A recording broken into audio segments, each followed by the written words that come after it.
Hello, good evening, good day, everybody, and welcome to the Ask Abhijit Show, episode 219. I hope everybody is doing great. And I'm going to take questions today from the live chat, the comments, the questions you'll ask me in the live chat. But before we do that, let me see who all is on the live stream. I can see Kapalin, Skull, Manushi Shah, Pritam Sharma, uh, Padhai Karna, Zubon Izung, geopolitical historian Shakti Prasad, Patnaik, Naveen Kumar, Exploring, Kunal Nagarkoti, Aru and Avinash, Slayer, Vishnu Mohanan, hello, Ethan Dunks, Partial Sage, Technish, Rahul, Ud- Udipta Deka, Feminist Slayer, hello, Threat Ripper, Arish Coach, Anthony Gamer, Vivekananda Panda, Rakshit Mishra, Amit Krishnan, Not Human, Raja, Shagun Chopra from Akashwani, hello, Abhishek, Vivek, Prabal Burman, Pradyumna Amalesh, Jesus Brito, Geopolitical Dubey, Raja, Parijat Dikshit, Maipala Panendra, Felix Nadi, Rudra, Ravindra Chaudhary, Pritam Sharma, Aryan Sarot, Sumit Nanda, Hunter Kenway, Nishant Tiwari, Prabhat Agarwal, Vivekananda Panda, Shivam Tiwari, Feminist Slayer again, Chitan Sahu, Jay Guman, Maklavin, hello, Vivek Tushar Kalburgi, Namaste, Pradyumna Amalesh, uh, Prince Bagel, Rudra Rush God, Ed Take Bites, Murali Sharma, Swapnil Das Tanoy, Anand Slayer, Itachi Space, The Bull, Parth, Radha, and a whole lot of other people. The English tutor Priyanka Javalia, hello. Viprit Mullerin, Tanmoy Chakravarti, Atish Digpal, Lone Rider, Harsh Tiwari, Sushant Patil, Karan Rao, Gautami, and everybody else. Uh, so I'm going to take questions from the live chat. But before we do that, I'm going to take one question that's been asked in the comments. So let's find that question. And let's take this one question from the comments, and then I'll take questions from the live chat, because this is a rather important and pertinent question. So Varun Gohil says, you have mentioned that Trump has kissed the ring. What's your opinion on, there are no specific people in the deep state, but the system itself designed in such a way that it acts as the deep state? In the end, the president has the highest power, but not all power. Right, that's the question. So I'm sure people must be aware of the statement that President Trump has made. And in case you're not aware, let me put that on the screen. One second, give me a second. I'll put that on the screen. So he's put out a video, and this tweet by this account is essentially the gist of the video. I'm not going to play the video right now. I'm going to mute that. So what did Trump say? This is a brief statement, about 4 minutes long, roughly.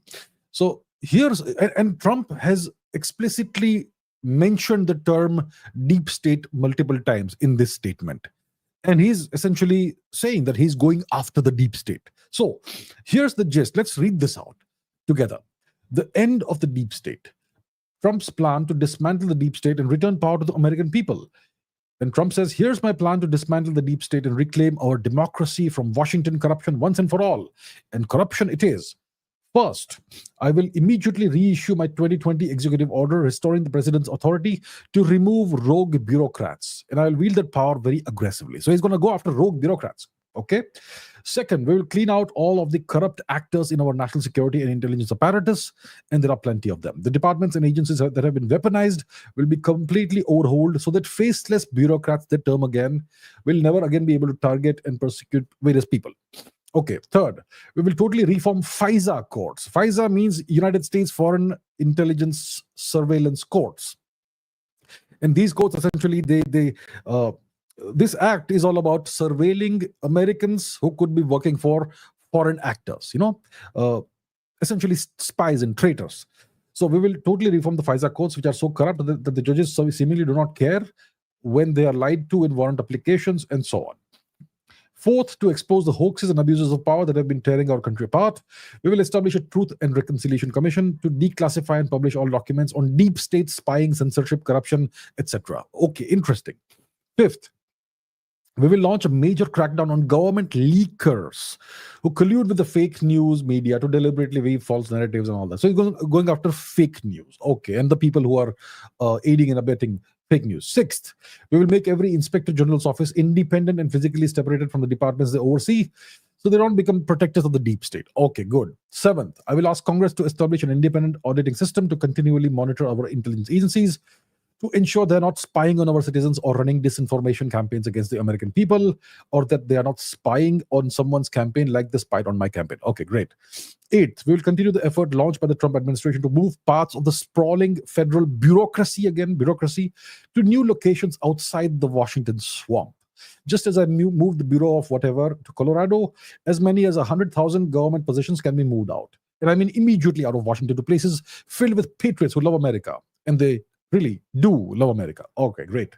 Ninth, I will work to ban federal bureaucrats, again, from taking jobs at the companies that deal with and that they regulate. Okay, that's great. So they deal with these companies and they regulate these companies, and when they want to take jobs from these companies, doesn't work that way, and so on. Finally, I will push a constitutional amendment to impose term limits on members of Congress. And this is how I will shatter the deep state and restore government that is controlled by the people and for the people. Okay, so that's the statement that he is making.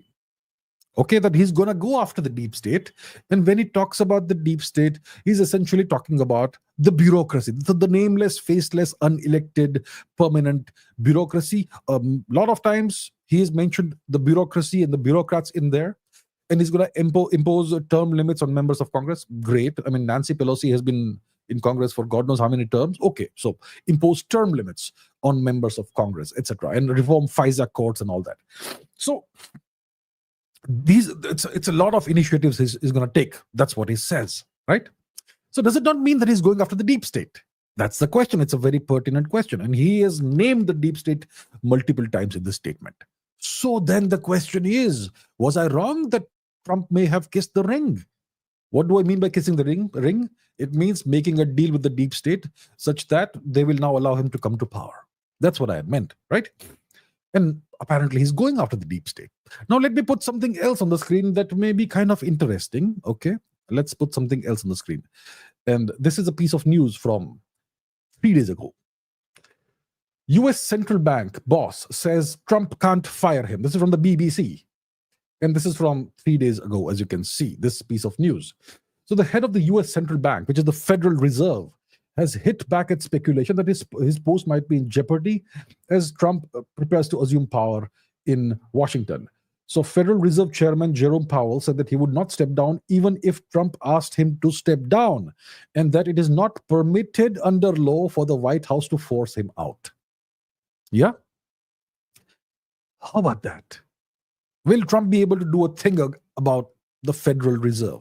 The Federal Reserve Bank is the American central bank. It's a central bank of the United States, just like with the RBI in India. So the Federal Reserve is a privately owned bank. It's not owned by the government. And its ownership structure is kind of hazy and kind of shrouded in mystery, right? Who are the shareholders, etc. I mean, there is some information available about who could be the shareholders and all that, but the real shareholders are kind of shrouded in mystery. And the White House, under US law, can't make changes in here. Interesting there. Interesting. Can Trump do a thing about this? The Federal Reserve Bank controls the entire US economy and, by extension, a significant portion of the global world economy. They can, well, impact everybody across the world through whatever changes they make, the policy decisions, interest rate changes and whatnot. So there's one example of what Trump can't do. He's going to go after the bureaucracy, the nameless, faceless bureaucrats. He's going to go after FISA courts. He's going to impose term limits on members of Congress. He's going to ensure that members of Congress and other elected people cannot have conflicts of interest and serve various corporations and things like that. Great, wonderful. So he's going to go after the bureaucracy, essentially. Right? Now, let me give you a different but kind of pertinent example. Elon Musk, a couple of years ago, or whenever it was, he took over Twitter and he rebranded it to X. And Elon Musk fired 90% of Twitter's employees, didn't he? And yet, after firing 90% of Twitter's employees, Twitter is better and bigger than ever before. So getting rid of the bloat is actually good for an organization. So if Trump goes after all these nameless, faceless bureaucrats and gets rid of a whole bunch of them and imposes restrictions on them, and the way, in the sense of what they can do, what they can't do, and move a whole bunch of them, 100,000 of them, outside of Washington, in various other parts of the US. Is he going after the deep state? So now let's do some first principles thinking and analysis. The question we have to ask ourselves is, what is the deep state? What's the definition of the deep state? And I have given this definition or answer before multiple times. The deep state is an extra democratic, extra constitutional, extra electoral center of power in a nation. In the US, we're talking about the US here. So it's a center of power. A bunch of really powerful people who are extra democratic, means they cannot be removed democratically or whichever way. Extra constitutional, the constitution has no mandate for these people being in having such positions of power. And extra democratic, extra electoral, you can't vote them out or whatever. It's a completely separate power center. That's the deep state. It means it's a small number of very powerful individuals who are the puppet masters, who control these institutions, these agencies, the bureaucrats, and so on. So going after the bureaucrats is wonderful, great job, but you're not going after the ones who are really in power, who really hold the reins of power. The past 4 years, Biden was not mentally present. Kamala Harris was incompetent. We all know that. And still, somebody was running the United States of America. It was running really efficiently, really well. I mean, they did mess up the economy and all, but maybe that was on purpose. Maybe. So is Trump really going after the real source of power? Or is he doing a lot of all this noise about going after low-level, easy-to-target bureaucrats? Maybe that was the deal. You say that you're going after the deep state, and you go after the bureaucrats, and that way you make the American government machinery even more efficient, the way Elon Musk did. What's the DOG, Department of Government Efficiency? That's a new thing that they're proposing. Elon Musk will be part of that. Maybe he will head that. So they will cut down the bloat and go after the bureaucrats, but that doesn't change anything up high where the real power lies. So is Trump really going after the deep state? Or is he actually empowering the deep state and making their governance machinery way more powerful than it has ever been before? That's the question. And it looks like he's not going after the people who are really in power, the shadowy figures behind all the scenes, who wield the real power, who are way more powerful than the president and the government of the US. He's not going after them. He dare not go after them. So has he kissed the ring? I will leave it for you to answer. Has he kissed the ring? Okay, so that's the question. And now let's take questions from the live chat. Okay. Let's see. Okay. This is by Honey. Why is the United States pushing India into the other camp? If RIC happens, then the combined hard power in the economy would be nearly of 75 and 25 T. I'm assuming trillions or something. If I know it here, I'm sure the US must be aware of this, and then why? Okay. The US is see, what's the US doing vis-a-vis India? It's using, see, now you must have heard the news that the so-called Khalistani fake movement, it's even rearing its head in New Zealand. So there are five eyes nations. The United States is the boss, and then there's the UK, there's Canada, there's Australia, and there's New Zealand. And we know that there's significant Khalistani activity in Canada. There is that in the UK. There is significant such activity, Khalistani activity in Australia. And now even New Zealand has been activated. So all the Five Eyes nations have been activated vis-a-vis this Khalistani thing. It's a pressure tactic. It's about arm twisting the government of India into being more amenable to the United States and aligning itself strongly, more strongly with the West, let's say. Right now, India is first pursuing an independent foreign policy. They would like us to toe their line and completely cut off relations with Russia and whatever with China and so on. So that's a pressure tactic. But what the US really wants vis-a-vis India is to slow down the growth of India's economy. India's economy is growing at a good rate. And in 20, 30 years, India may well surpass China. Very possible, right? People are saying India will surpass China. India will surpass the US by 2075. But the way things are going, India could be at the same rough level, or even perhaps even surpass China by 2050 or 2040 or whichever way you want to calculate it. And that makes India a very major world power, a nuclear armed power, and all that, with a big demographic dividend and all that. That's a competitor, challenger, adversary for the US. That's how they see it. So they would like to slow down India's growth and ensure that India stays mired in mediocrity. So that's why they're doing all this. All that's happening of late, right? Since the Democrats came to power, 2020 onwards, essentially. Now, obviously, then the question arises: if you do that, if the Americans do this, then it kind of pushes India towards Russia and China even more, right? The point is this: Russia is the one nation the Americans genuinely fear because of its hard military power. China is an economic giant, the second largest economy. Militarily, it is nowhere as capable as the US. If China were so militarily powerful and capable, why would they not take over Taiwan tomorrow? They can't even take over Taiwan, which is in their own backyard. That's how powerful the US is. And India and China have these big problems, long lasting problems whose roots go back to the 1950s. And now there seems to be some kind of movement in that direction, rapprochement, etc. But, for RIC to happen, see, RI is already there. Russia, India, good relations. RC is also there. Russia, China, good relations. But IC isn't there, India, China. Right? We know that. For RIC to happen, India and China have to resolve their issues. Now tell me, how do we resolve the issues? What's the core issue in India, China?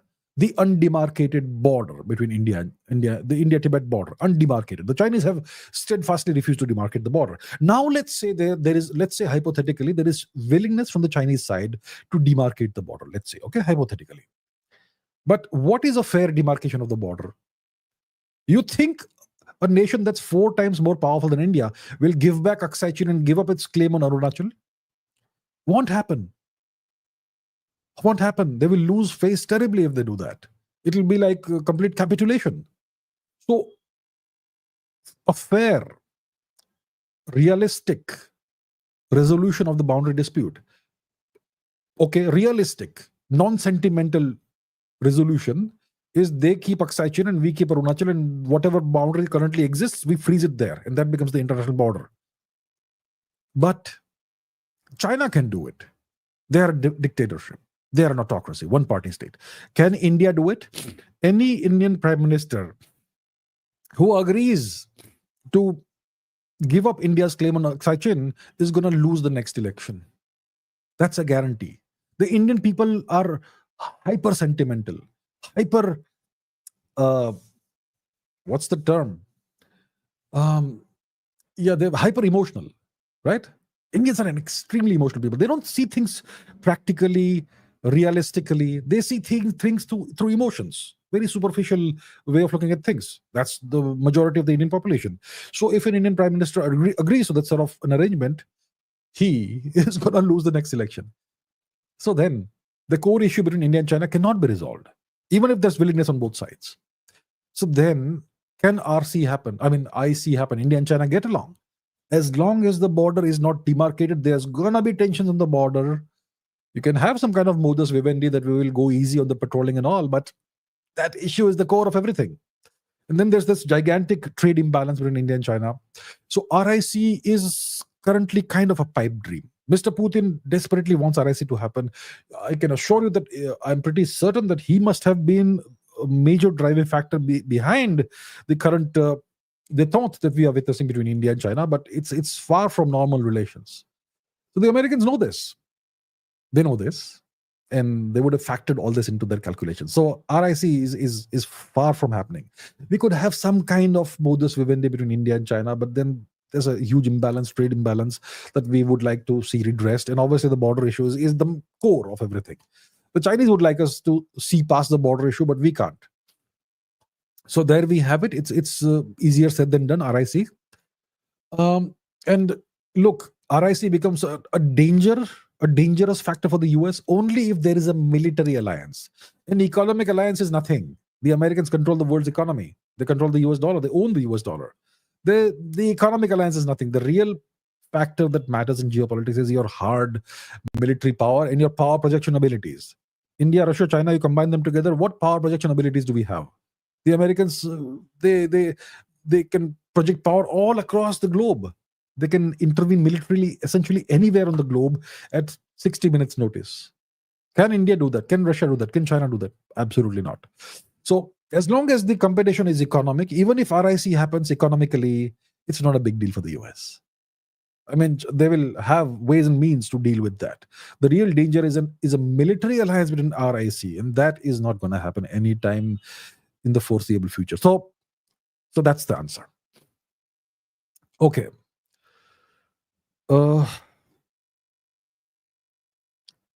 Okay, what other questions do we have? Look, I'm not taking questions about Indian politics. Okay, I don't comment about Indian politics. It's not my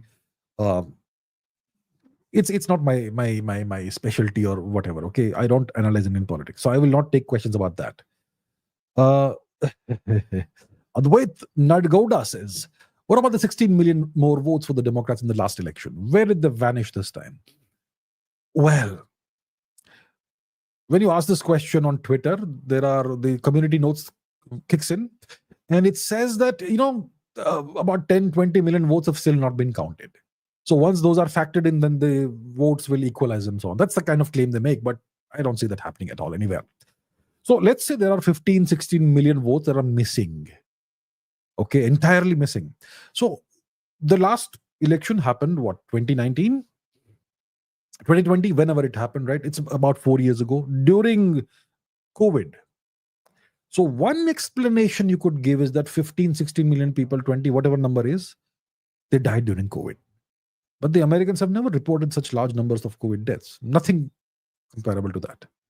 So then that's out of the picture, unless the Americans were lying about COVID deaths, which is also, well, a possibility. So either they died during COVID, which is another shocking news, or, well, then there's no explanation except for that explanation. Yeah, that the last election was rigged. So that's two plausible explanations for the missing gigantic chunk of votes. There's no other explanation from the way I see it. Yeah. McLevin says, why do Indians still have a socialist mindset? People still have money and hate money and rich people, I suppose. Look, it's the education system, it's the media, it's the entertainment industry. All of that combines together, they collude to create this mindset, especially the education system, especially the politicians. India's politicians, I'm not naming anybody in particular. I'm just saying, on average, India's politicians are reasonably very wealthy. But see what kind of clothing they wear. They'll wear very shabby white clothing. They will never show off their wealth unless they are really silly. There are a few parliamentarians who do that, and they don't have a very good image. So there's this whole povertarian mindset image that's been created through decades of the same rotten education system. Movies always glorify poverty and suffering, and getting wealthy is seen as something bad. And the Indian system for decades has been such that until very recently, you could not get rich without indulging in some kind of underhand dealings, right? There was a time when you had license Raj and permit Raj and whatnot, you could never get well, and you had income tax rates at 95% or whatnot. So it was impossible to get wealthy unless you were doing something underhand. So then if somebody is wealthy, people would look at that person with justifiable suspicion that this person obviously must be hand in glove with various kinds of, well, elements, let's say. Yeah. So that mindset still continues. And that's a terrible mindset. I think we should learn from our Chinese friends. Deng Xiaoping, the great late leader of China, said that being rich is glorious. You should aim and aspire to be rich.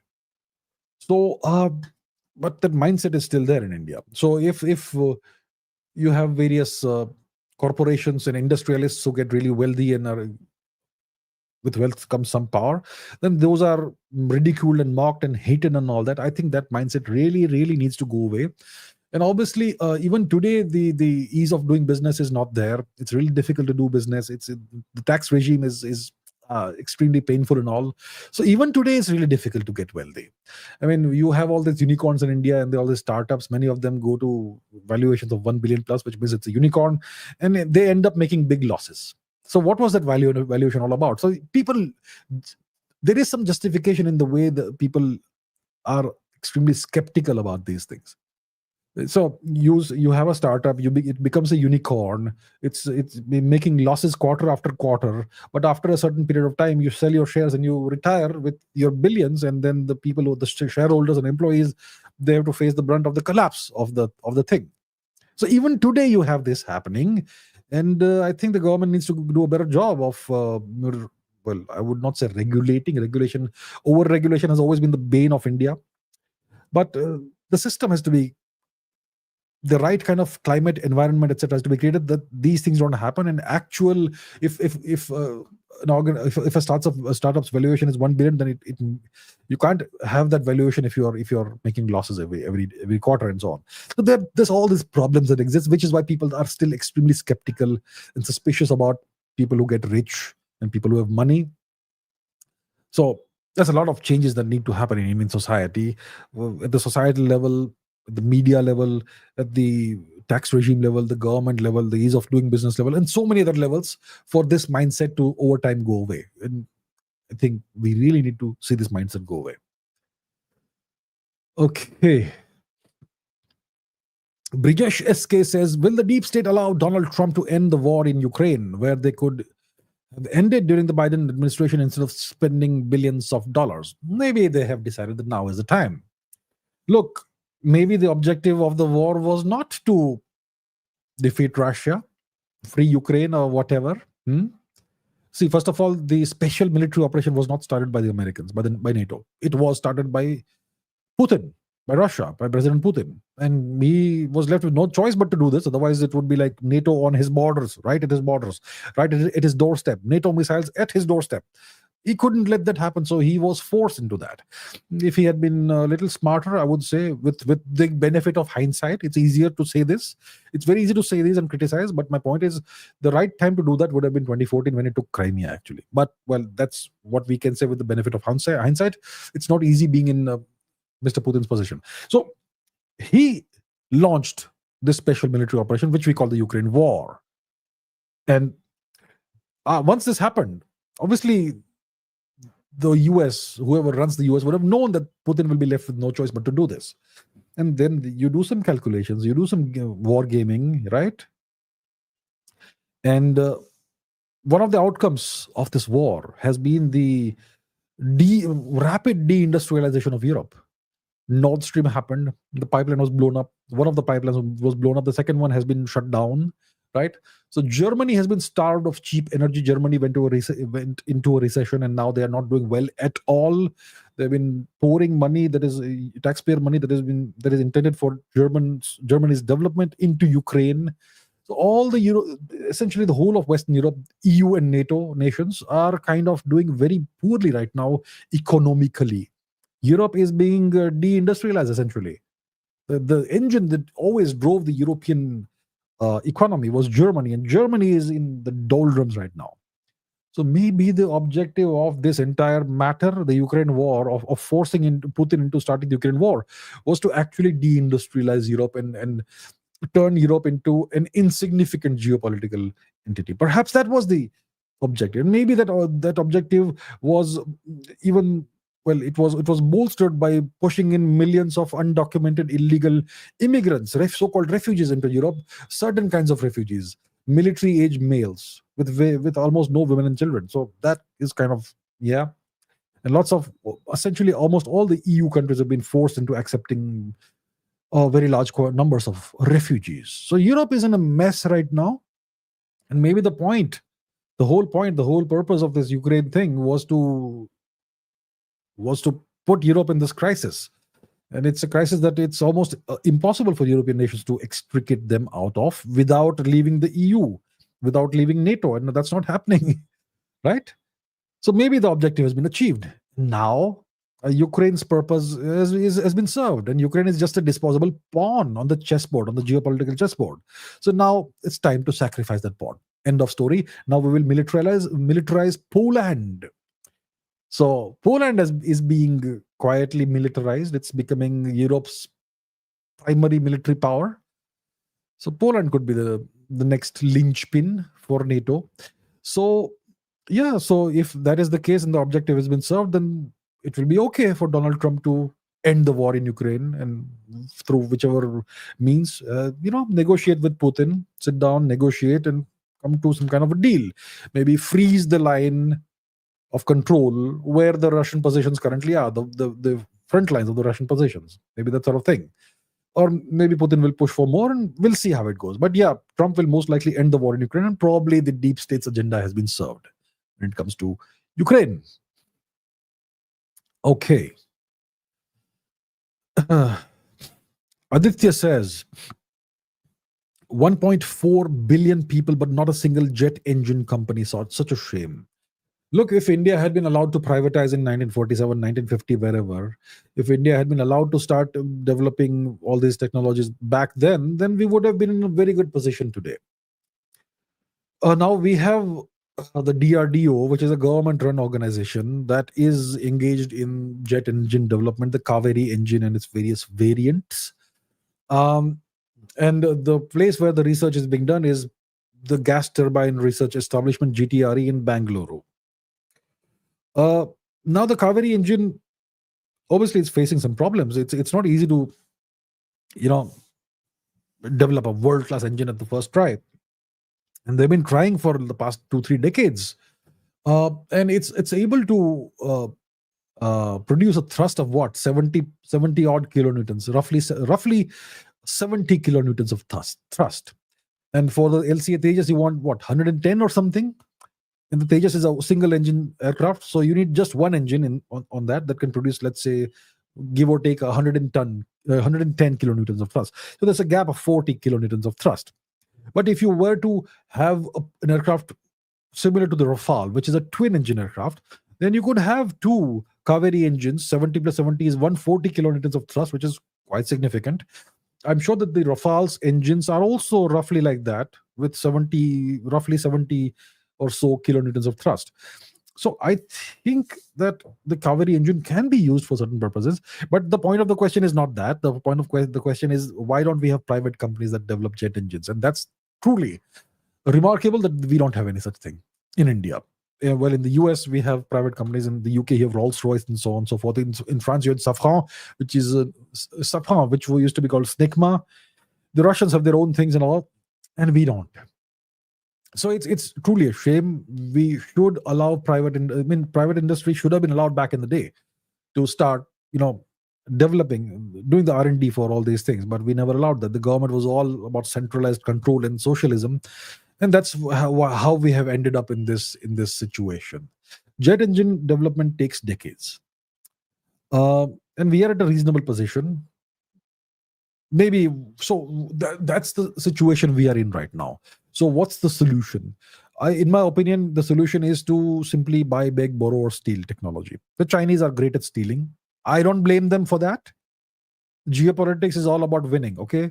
It's not about how you win, but the fact that you win. So we know that they've been acquiring technology through certain means, hacking and all that. Yeah. So that's stealing. Otherwise, you buy, beg, or borrow. You can't borrow technology. You can't beg technology. You have to buy it. So we should either probably do a deal with the French. It will be very expensive. It will cost an arm and a leg. But as long as we get full technology transfer of a proper high quality jet engine, then we can start iterating on that and develop, expanding on that and making various variants of that. I'm not sure where we stand in that process, but it is also a very good idea to have private players enter this field.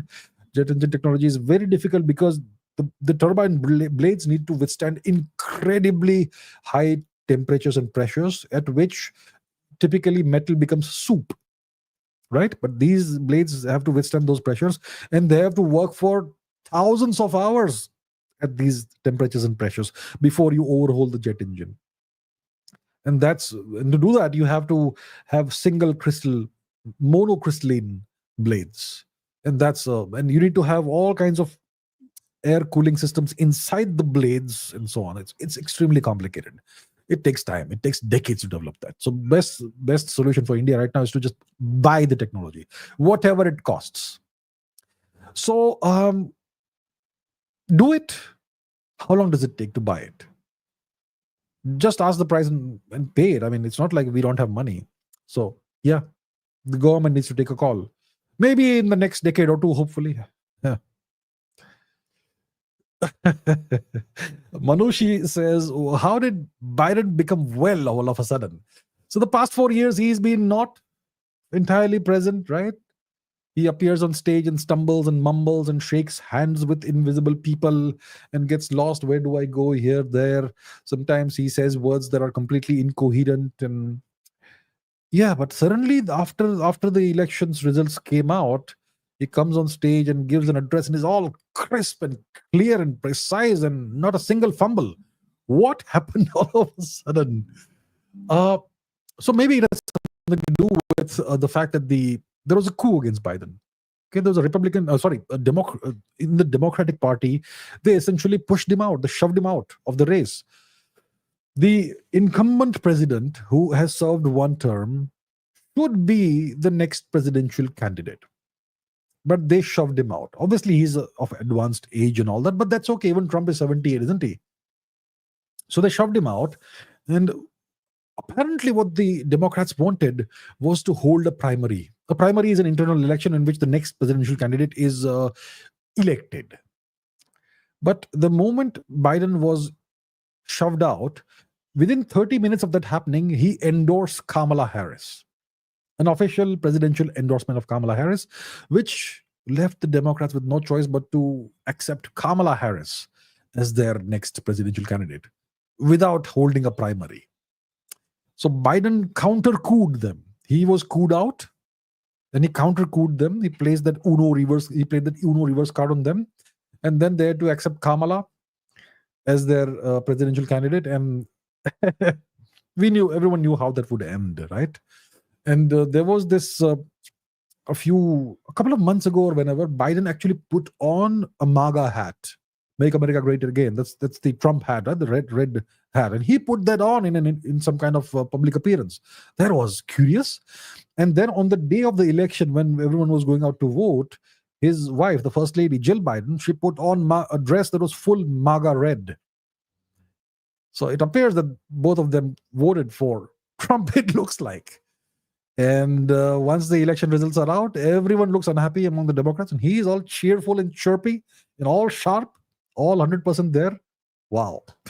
So yeah, he gave it back to them. They eased him, they shoved him out, and he shoved them out of the race. That's what he did. That's what it looks like. Okay, we don't have any confirmation of these things. These things are never confirmed or denied, but that's what it looks like. Okay. Ronit Sahu says, do you think research papers on history, science, and etc. can be manipulated to serve any agenda like media, etc.? And if yes, how can we know anything is true? Well. Yes. Yes, history papers can be manipulated. Okay, let's talk about history first. History papers can be manipulated. What you do is this. You have your selected historians who are in positions in the top universities in your country. Let's say we're talking about India, for example. So they'll be in JNU and various other institutions, universities, and in the humanities, in the history departments, there is a stranglehold of the left. So they'll all have a certain agenda. Now, let's say they want to construct some kind of narrative about Indian history, right? So they will have somebody write a research paper, one person, with a very spurious conclusion. Fake history. Like you have fake news, they'll write a paper which has fake history, one paper, and then that paper will somehow get published in a research journal, for example. Okay? For instance, right now, there's this Manipur crisis happening, right? And there is this alleged Anglo-Cookie War, apparently, that happened. No such war happened. Okay, the cookies were on the side of the Anglos, of the British occupiers of India. They were their servants. But apparently nowadays there is this claim that there was an Anglo-Cookie War that happened. So how do you make this apparently a reality? You have somebody write a research paper about this fake war, and it somehow gets published in some journal. Then you have 10 more researchers cite that paper and write more papers about this so-called Anglo-Cookie War. And then you force students who are doing their PhD to cite those papers, those 10, 11 papers. And then after a few years, you have hundreds of papers that are all based on one initial fake history paper. And that's how you manufacture fake history. And then it gets cited in books, and you can write books about this. And you can do PhD theses on these things, and that's how fake history gets manufactured. I'm just giving one example of this fake Anglo-Cookie War, which never happened. But we know that our entire history has been misrepresented by our historians. That Aurangzeb was a saint and whatnot, right? The British they came here to serve India, and they did so much great things, so many good things for India, and so on and so forth. And certain compromised traitors were actually great freedom fighters, allegedly. So you manufacture fake history like this. So of course, history research papers can be manipulated. When it comes to science, it's a little more difficult. But there is what do you call the replication crisis in science. So a significant percentage of research papers on scientific subjects and technical subjects, engineering, etc., applied science, whatever, they can't be replicated. The results of these papers are not replicable, which means that these papers are spurious. There's a replication crisis in science right now. So even that can't be trusted these days. Fortunately, the kind of science I'm into is pure theoretical physics, which is very hard to, well, in that case, there's no replication of theories, of course. The theories obviously eventually have to yield predictions, and those predictions can be tested. And right now we are at a crisis in physics also. That's a whole different thing. But when it comes to science, biology, biochemistry, nanotechnology, semiconducting, genetics, etc., there's a replication crisis. And let's not even speak about the coronavirus, shall we? So today, so many scientists are compromised that it's very hard to believe them and to believe that research. It doesn't mean science is wrong. It means those people are compromised, and those research journals are compromised, and the whole system is compromised. There's a lack of academic integrity. It doesn't mean there's a problem with science. There's a problem with these individuals who claim to be scientists. And that's why so many scientists are escaping from academia and going into various industries. That's the crisis you're facing. So, and this has been around for a very long time. Let's talk about the US, okay? There was a time in the 1950s, 60s, etc., when doctors, medical doctors who had taken the Hippocratic oath to do no harm, they used to endorse cigarette brands. Cigarette brands. I mean, you can look it up on Google. They used to endorse cigarette brands. They used to even endorse cigarettes that had asbestos filters. Asbestos plus, I mean, tobacco itself is harmful enough. Now you're making people inhale asbestos fibers. Asbestos causes mesothelioma in various kinds of, it's a kind of cancer, extraordinarily aggressive form of cancer that affects the lungs, apparently. Lungs, I think, yeah. So that's the kind of thing you had. And then the American diet, right? Which is approved by the FDA or whatever, right? The Surgeon General and whatnot. The American diet places a tremendous amount of the official government-mandated, government-sanctioned American diet. It places a tremendous amount of emphasis on processed carbohydrates. You know how people get fat and obese? Not by eating fat. You get fat and obese by eating processed carbohydrates in large quantities. And the more you eat that, the more you crave that. Pasta and breads and whatnot. And all that is mandated. And sugar is apparently good. Sugar is what causes most of these problems. Sugar causes cancers. Cancer cells feed on sugar, glucose. You starve the body of sugar, cancer cells can't replicate and thrive. So there's so much manipulation that has happened, which is why people no longer trust science. And then these people, they say trust the science. Science is not about trusting. Science is never about trust. Science is about skepticism. Science is about questioning. Don't trust the science. Question the science. That's how scientific progress happens. If you don't question the status quo, you'll never have progress in science. How did quantum mechanics come about? How did everything come about? All the technological advances and all that, through questioning, through being skeptical. How dare you question Isaac Newton? Because you should question everything. And in India, with the situation, the mindset is that you can't question people in authority. Don't question what's in the textbooks. Low IQ behavior, right? You have to constantly reassess what's happening. So what if your great professor said something? He or she could be wrong. So that's the problem. And that's why people are finding it increasingly difficult to trust the science, trust history, trust the news, trust anything, because everything is propaganda. That's the sad state of affairs.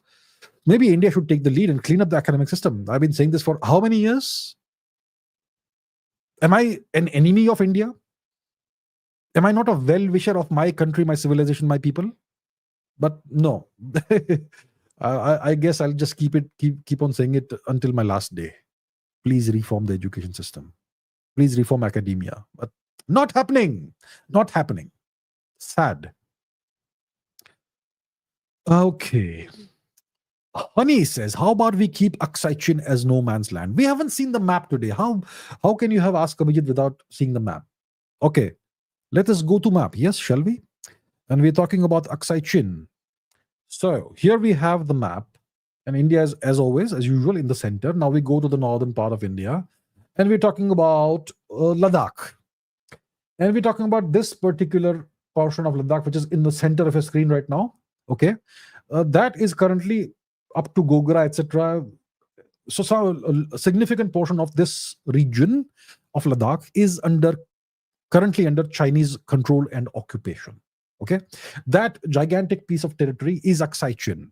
What are the dimensions of Aksai? Let's try and find out the dimensions. Blah, da, da, da, da, da, da. So it's a trapezoid, 600 times 400 or something. It's about, you could say about 2,000 roughly square kilometers, maybe more than that. So that's a gigantic piece of real estate. There are countries that are smaller than that. It's gigantic. It's huge. And it is valuable. How is it valuable? Because didn't the great Shri Nehruji, the magnificent Mr. Nehru, say that not a blade of grass grows there? Who cares about that barren piece of high altitude desert where the temperatures are frighteningly shocking, minus 20, minus 30, minus 40? Who cares about that barren piece of land? Well, nothing grows there. So how is it valuable? I'm making the claim that it's valuable. Mineral resources, natural use resources. You know what else? Uranium. Why would somebody give that up? Why would they agree to make it no man's land? First of all, it is larger than a lot of nations. That's how big it is. No man's land is typically a small sliver of land between two nations. If there is some dispute or whatever, it's typically half a kilometer, 1 kilometer, maybe 5 kilometers in width. It can't be gigantic. And it has such incredible natural resources. Why would anybody give it away? Whoever is in possession would never give it away. And you have Chinese roads that go through this piece of territory. A road that was built in the 1950s, and Mr. Nehru did not know about it for 2 years, 3 years, whatever. So it's not going to happen. I mean, I know you're trying to creatively find solutions, which we really appreciate. We all need to try and find solutions and then propose solutions. So good job at that. But unfortunately, it's not going to work out that way because it's too valuable. A piece of real estate, a piece of territory, too valuable. Okay. Crick India says, will Ukraine and Russia reunify in this century, or USSR come into existence again? Look, I am not a fortune teller astrologer. what are the conditions that could lead to the reunification of Russia and Ukraine? Look, they are both Slavic nations. The languages are very similar. The cultures are very similar. Ukraine used to be part of Russia. It was called Novorossiya. It was called Ukraina, which means the borderlands. The borderlands of what? Of Russia, obviously, the Russian Empire. So it was always part of Russia historically. But because of various reasons, it's currently a separate nation. Reunification will be difficult for some time because there's a lot of antipathy among the Ukrainian population towards Russia, and maybe some of that from the Russian side, perhaps to a lesser extent, perhaps.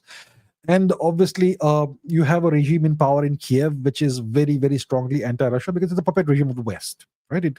This regime is a continuation of the regime that came to power in 2014 in the Euromaidan coup, which was a coup against the constitutionally elected government of Ukraine. So Ukraine is a Western puppet. Why would uh, the West give up their hold on whatever is left of Ukraine? So I think right now it's not possible. Maybe in the future, if there's a geopolitical realignment and the West becomes slightly weaker and Russia becomes somewhat stronger, it could happen, but not in the immediate short to medium term future, not the next 10, 20 years perhaps. Who knows? I may be wrong, but I am no fortune teller. I am not an astrologer. I don't make such predictions. So I think right now it's rather unlikely for that to happen in the near term future. Okay.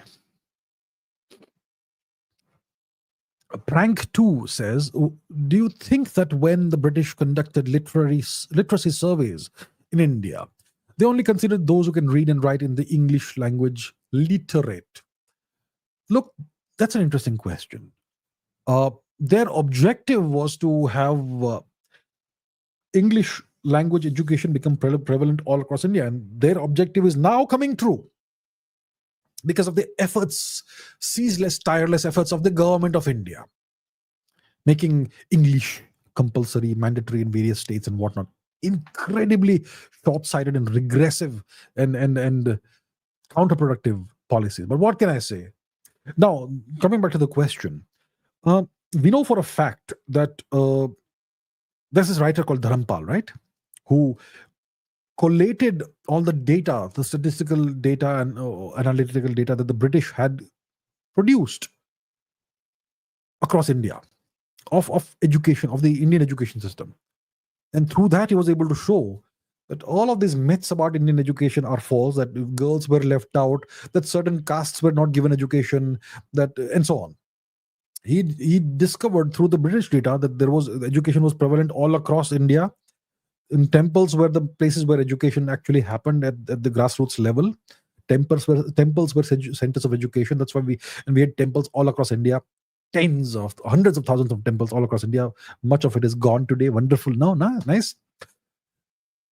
So the British did conduct these surveys, and they did collect all this information about the Indian education system, the indigenous education system. In the medium of education was either the mother tongue or Sanskrit. Especially at the higher levels, when you went to higher education, if you wanted that, then you would definitely have Sanskritism as a medium of education, especially for certain aspects of education.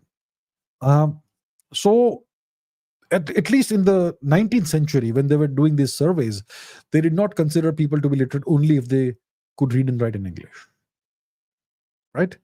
So that's what I can tell you. Afterwards, I don't know what their attitude was, but their objective was certainly to anglicize India, to deracinate India.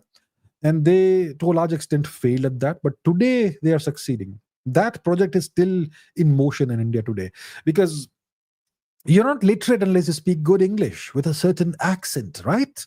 If you speak with a Desi accent, you are not literate. You are very backward. And that's how it is. And that's a very unfortunate situation we have in India. But the government is exacerbating this by making English language, the study of English and English language education kind of the norm in a lot of states, which is extremely problematic. Yes. Okay. McLevin asks me a question to which I don't know the answer. What is the mystery of the Wallace line? I'm not aware of it. Sorry. You see, yeah, I don't know what that is. Maybe I could do a Google search, but then I'm not giving an answer. It's Google that's giving the answer. So I apologize. I don't have the answer to this. I am not aware of this Wallace line. Okay. Billy AK says, I don't like buying and reading books, but I like to read about history a lot. So, which trusted online sources would you suggest to read about Indian history? Well, that's a really difficult question to answer. There is no trusted source, no reliable source anywhere about Indian history. Even the books that I have, I mean, these are all science books, but I have a whole bunch of history books as well. Every single book that I have read about Indian history, even written by really good authors, it contains some distortions and some fake history. R.C. Majumdar is the creator of the term Brahminism. What the hell is Brahminism? It's Hinduism, right? I mean, the Hindu Dharma, Sanatan Dharma. What is Brahminism? That person, who is one of the best history authors that we have today, came up with that horrific term that is now used by leftists. They will not attack Hinduism, they will attack Brahminism, which is a dog whistle for Hindu phobia. So this guy, R.C. Majumdar, came up with this term Brahminism. At least his books are the oldest books that I know of in which I found this term. I don't know if somebody else came up with it before him, but these are the oldest books in which I found this term Brahminism and Brahminical. So even in the best of books written by the best of authors, you will find all kinds of distortions. Every book you will have the Aryan invasion lie, the Aryan invasion, migration, tourism, picnic myth that will be baked into it. And a lot of the times, so you find that these authors actually had good intentions and they actually truly believe that this invasion happened. Well, if you are a historian, should you not look for evidence that, okay, let's say an Aryan invasion is postulated to have happened? Where's the evidence? Is there any evidence of Aryan invasion? Was there any such thing during R.C. Majumdar's time? Then why did he write about the Aryan invasion, even though there was no evidence? So that raises a lot of questions. So my point is, there is no author I can recommend, no book I can recommend that is reliable, especially for a beginner. If you're a seasoned student of history, then you will immediately recognize where the flaws and distortions and the lies are. But if you are a beginner, you'll just absorb it wholesale. So that's why I'm so loath to recommend anything. How did I study history? Look, a significant portion of the time, especially as a kid, as a teen, etc., I was just reading about world history. I had no interest in Indian history. Indian history was depressing as hell for me. It was all about invasions and foreign occupation and massacres and genocide and sad stories and defeats. I don't enjoy that. So I stayed away from Indian history. But eventually I kind of got interested through a variety of ways, trying to understand what's my origin, my particular lineage, what's the origin, what are the roots, and so on. So that's how I kind of got into it. And I read a lot from so many different online sources that no longer even exist. I read a lot of research papers diving deep into rabbit holes, into very specific, minute topics. And over time, all of that built up, and it built up my big picture of history. So I would say that if you are capable of reading actual research papers and research journals, which have very academic, dry, dense terminology, then if you are capable of that, if you can handle that, you should do that. But you say that you don't really like reading, and okay, it's not books, it's research papers I'm referring to. So there are lots of history journals and all, academic journals. Even there you will have lies, obviously. So that's the thing, it's really hard, very difficult, and very dangerous for me to recommend anything, because people will then say that, Abhijit, you gave us the wrong sources. So I would say read R.C. Majumdar, but you don't like books. I don't know. My only solution is read actual research papers, diving deep into various topics. If you can handle that, do a lot of that, and then you will start understanding history. That's what I could say. Okay, Siddhartha says, I read an article titled The Pentagon's Secret Plans to Secure Pakistan's Nuclear Arsenal. Why would the US try to do that if they're the ones who helped them, and can't they do that easily? Okay. Yeah, it's true that the West, the Americans control the West. The West is the source of Pakistan's nuclear program. What was that guy's name? AQ Khan, Abdul Qadir Khan, or whatever his name was. He stole some blueprints from the Netherlands or whatever for making uranium centrifuges and all that, uranium hexafluoride centrifuges and whatever. And then they got some aid from the Chinese as well, some Korean missile designs. And apparently the Chinese tested a couple of Pakistani or a few Pakistani nuclear devices in the Lopnor region and so on. But the West wanted Pakistan to have nuclear weapons because India had tested a nuke in 1974, and then India went to sleep after that. We have demonstrated our technological prowess, and then now we'll go to sleep. It was only when Mr. Vajpayee came to power, and that India did a series of tests in '98, and then said that we now have a nuclear doctrine and a nuclear program, and it's going to be part of our military considerations. But the Americans always wanted to counterbalance India. And that's why they allowed the Pakistanis to acquire nukes. Now, so you've read this thing. I am not aware of this paper, this article, but I am sure there is concern within various circles in the US about the safety and security of the Pakistani nukes, the nuclear warheads. So the nuclear warheads in Pakistan are under the control of the Pakistani military, obviously, naturally, right? Are they kept disassembled? Are a few of them kept mated to missiles? We don't know. Obviously, they will not publicize such information. But the fear always when it comes to Pakistan is the unpredictability of the Pakistani military establishment. There are lots of radical elements within the military establishment. There may be people who are playing a double game. Maybe people with allegiances to other powers, maybe people with allegiance to Afghanistan, perhaps, and so on. And there are so many terrorist outfits in Pakistan, you can't even count them.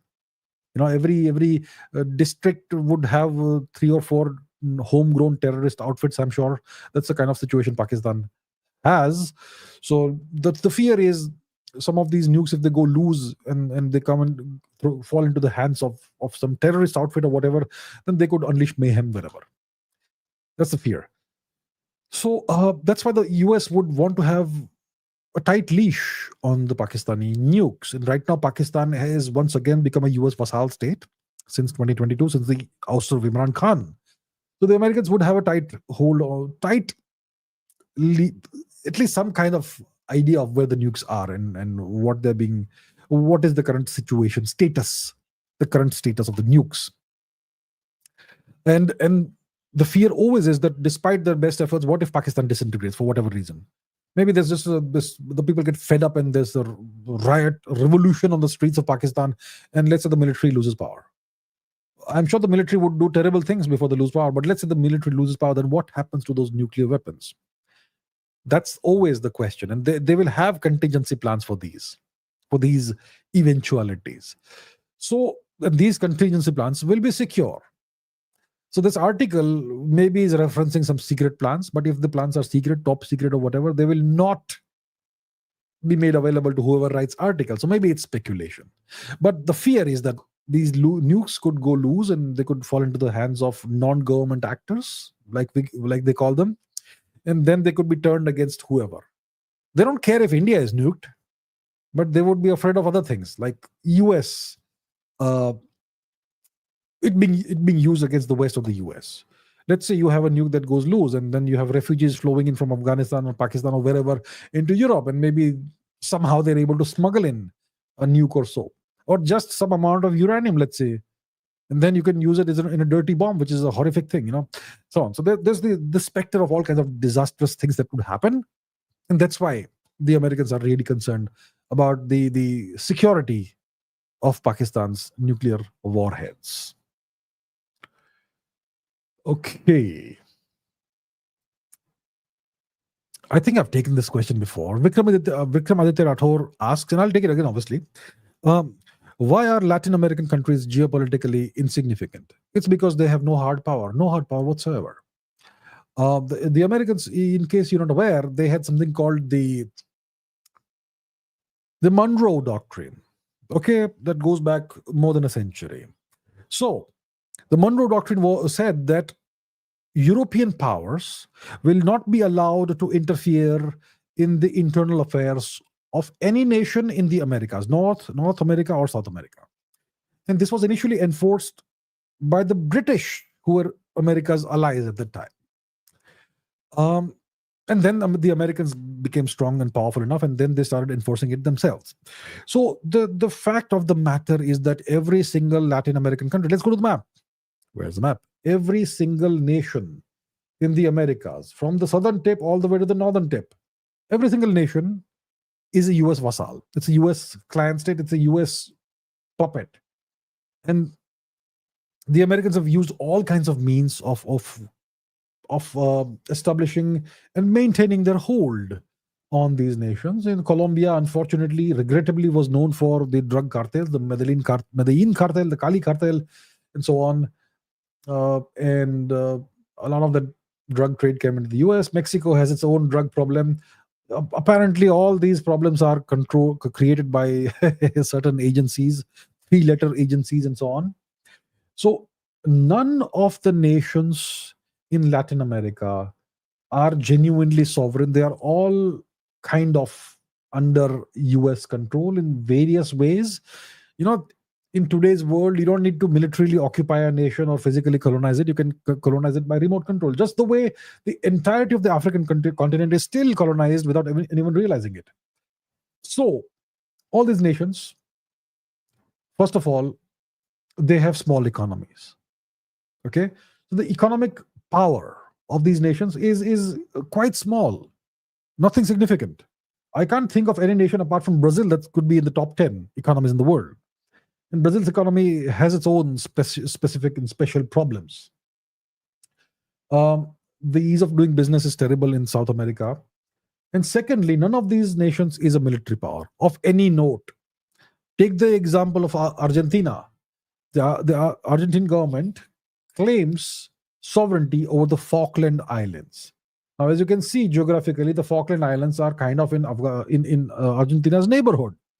But who occupies and controls the Falkland Islands? The United Kingdom, sitting thousands of kilometers away. So Argentina isn't militarily powerful enough to dislodge the UK from here.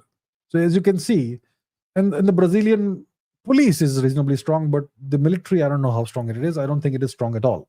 You can take a guesstimate of a nation's military strength by looking at its military budget. So when you have, in your hard power is essentially, you can calculate it by factoring in the economic strength and military strength. And when you have none of that, you're not significant at all, especially when you are, when you are controlled by another nation. So that's why these nations are geopolitically insignificant.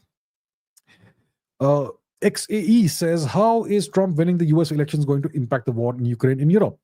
Most likely you're going to have a negotiated settlement and end of the war in Ukraine. Trump is not going to allow any more NATO money, EU money, or especially American money to flow into Ukraine. So the war in Ukraine will end sooner or later, and they will negotiate with the Russians and find some kind of settlement, border demarcation and all that. The Russians obviously will not withdraw from the territories they currently control. The Zaporizhia region, Luhansk, Donetsk, and all that, the Donbass region, Crimea, and they won't withdraw from there. Why the hell would they? So I think that's where the border kind of, the line of control will be demarcated, and certain conditions will be met, hopefully, and the war in Ukraine will end. And that's what is going to happen most likely. And it will influence Europe in a variety of ways. Now, Poland will become the linchpin of the next line of defense against Russia, and Poland will be militarized even more than it is right now, and the European economy will keep on not doing well. So that's the kind of impact we're going to have. Okay. Does the US have power or any hard military in the other top 4 countries like India, China, or Russia? No. India, China, Russia, apart from the US, are the only 4 genuinely sovereign nations in the world. Every other nation has less than optimal sovereignty. If one means full sovereignty, then only the US, India, China, and Russia have a score of 1, sovereignty score of 1. Every other nation has a sovereignty score less than 1. Japan, for example, unfortunately has a score of 0. It is not sovereign. It's under military occupation. But the Americans have no military presence in India, China, or Russia.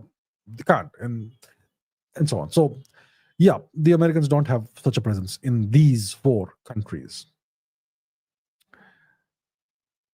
Okay, Janvi says, can we get an Understanding China series just like you're doing Understanding America? Because only a handful of people talk about China. Yeah, I would love to, but it can't happen at the same time I'm doing Understanding America, because the Understanding America project is going to be an extremely big project. It's going to take up a lot of my time.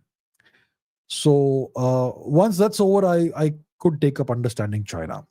But right now, my whole focus is going to be on Understanding America. Every episode will give you a lot of information that I have never spoken about before.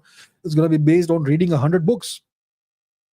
Extremely well reviewed books written by American and Western authors. One book a week, essentially. Or sometimes one book will be broken up into 2-3 weeks, because some books are really information dense and you can't gloss over a lot of the facts. So it's going to involve a lot of work from me. So I won't be able to take up another project like that at the same time. But once this project is over, whenever it is, it will take at least 2 years. I could take up Understanding China or something. But thank you for the suggestion. I appreciate that, and it's something that is certainly something that needs to be done for sure. Swami Jain says, why do Latinos look so similar to Indians? Okay, good question. Let's go to the map. So we're talking about Latin America, right? Now, see, here we have India. And India is located between the 36th, 37th latitude and latitude, let's say, excuse me, 7. Now, if you go to South America, the same latitudes you'll find in Mesoamerica, which is the central part of America, Mexico, and all the way up to let's say Colombia, Suriname, etc., Venezuela. So people in this part of the Americas will have essentially the same climate as India, and therefore their skin color, skin tones, etc., will be very similar. So if you go to Mexico, you will find that most people look just like you, just like Indians. And in the US, white people often mistake mistake Indians for Mexicans. It's known to happen. Okay, so that's one reason. And the native people of the Americas are all brown-skinned people, the Native Americans, and a lot of them still have a significant presence, especially in South America, Latin America. In nations, for example, in Brazil, you have a lot of indigenous tribes. You also have a lot of descendants of European occupiers. That's bound to happen. Same thing in Argentina. I remember when Diego Maradona, he went to play for Napoli, I think. Went to play for Napoli, was it? He played for which team? I think it was, I forget which team he played for in Italy. But initially, they used to taunt him by calling him Indian. Indian means Native American. It's only after he showed his incredible prowess that they adopted him as one of their own. But Diego Maradona also has some native blood. You can see that in his facial features. The late Diego Maradona, who passed away some time ago, a couple of years ago or something. So the people, the Latino people, they have mixed ancestry. A lot of them have native indigenous American ancestry. Those people were brown skin, not white skin. Some of them are mixed with the descendants of European occupiers.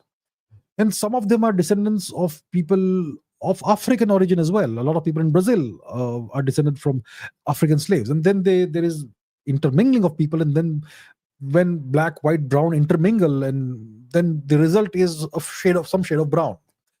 So that's why a lot of Latinos look very similar to Indians. And when it comes to places like Mexico, etc., even the cuisine is very similar to Indian cuisine. The tastes are similar. The kind of chilies they use, of course, the chilies, the peppers, chili peppers, they came from South America.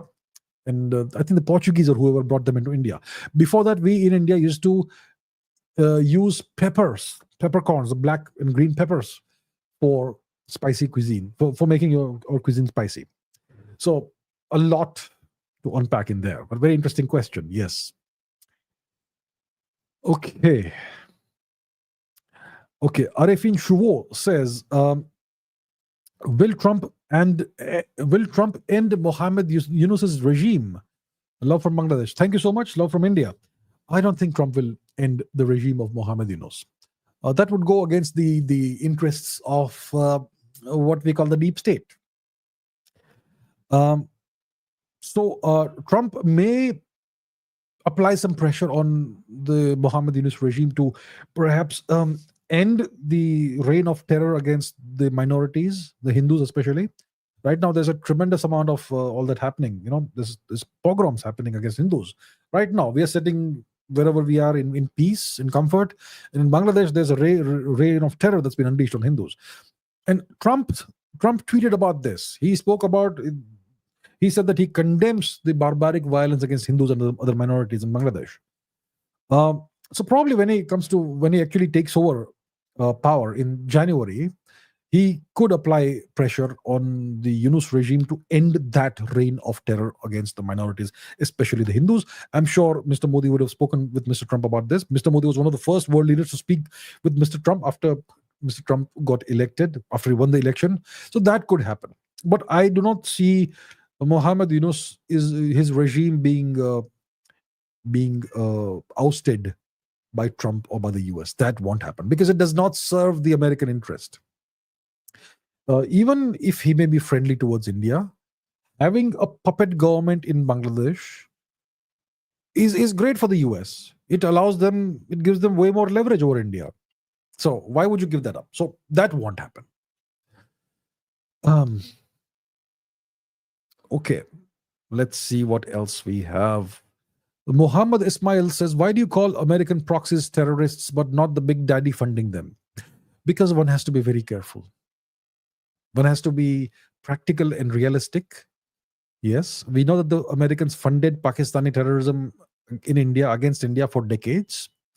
We know that ISIS was most likely created by the Americans and so many other things they've done. But one has to be careful when talking about the most powerful nation in the world. It's not a question of being a coward or whatever. It's a question of being prudent and realistic. So, there's your answer, sir.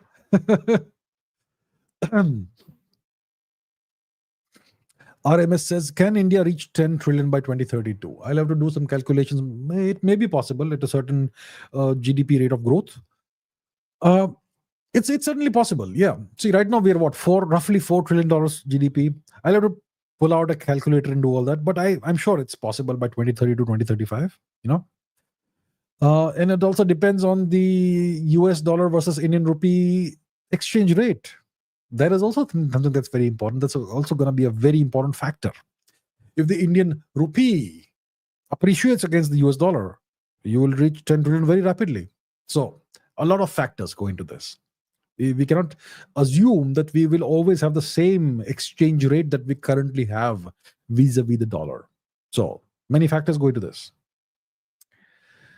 Okay. McLevin says, hypothetically, if Vivek Ramaswamy is our agent and becomes POTUS, what can he do in his power for India? Absolutely nothing. He's not our agent, and I'm not sure if he'll become POTUS. And even if he becomes POTUS, he's going to be the president of the United States in that hypothetical scenario. And he will serve the nation of his birth and the nation for which whose citizenship he has. He won't do a thing for India. He may be more favorably inclined towards India in certain ways, more friendly, and overall relations may be better for 4 years or whatever time period that he's president, but he won't do anything for India. He will do whatever he does for the US. Okay. Now, Ishan Chaturvedi says, most intelligent book you ever read. Well, that's interesting. I would have to go into the realm of science and physics. I would say Gödel Escher Bach is a good book. Let's Google it so that you also can know what that is. Yeah, just give me a second. Let's go to Google. It's a really difficult book to understand, I would say, for most people, but let's go there. Escher and Bach by Douglas Hofstadter. That's a really profound book. Okay, then there is Penrose's book, The Road to Reality. Roger Penrose, Road to Reality. That's a pretty good book. Pretty intelligent. What else? What else? What other books could I think of? Where's the David Deutsch books? Yeah. So the beginning of Infinity is a very profound book. Really, and really interesting, really profound, very intelligent. Definitely that.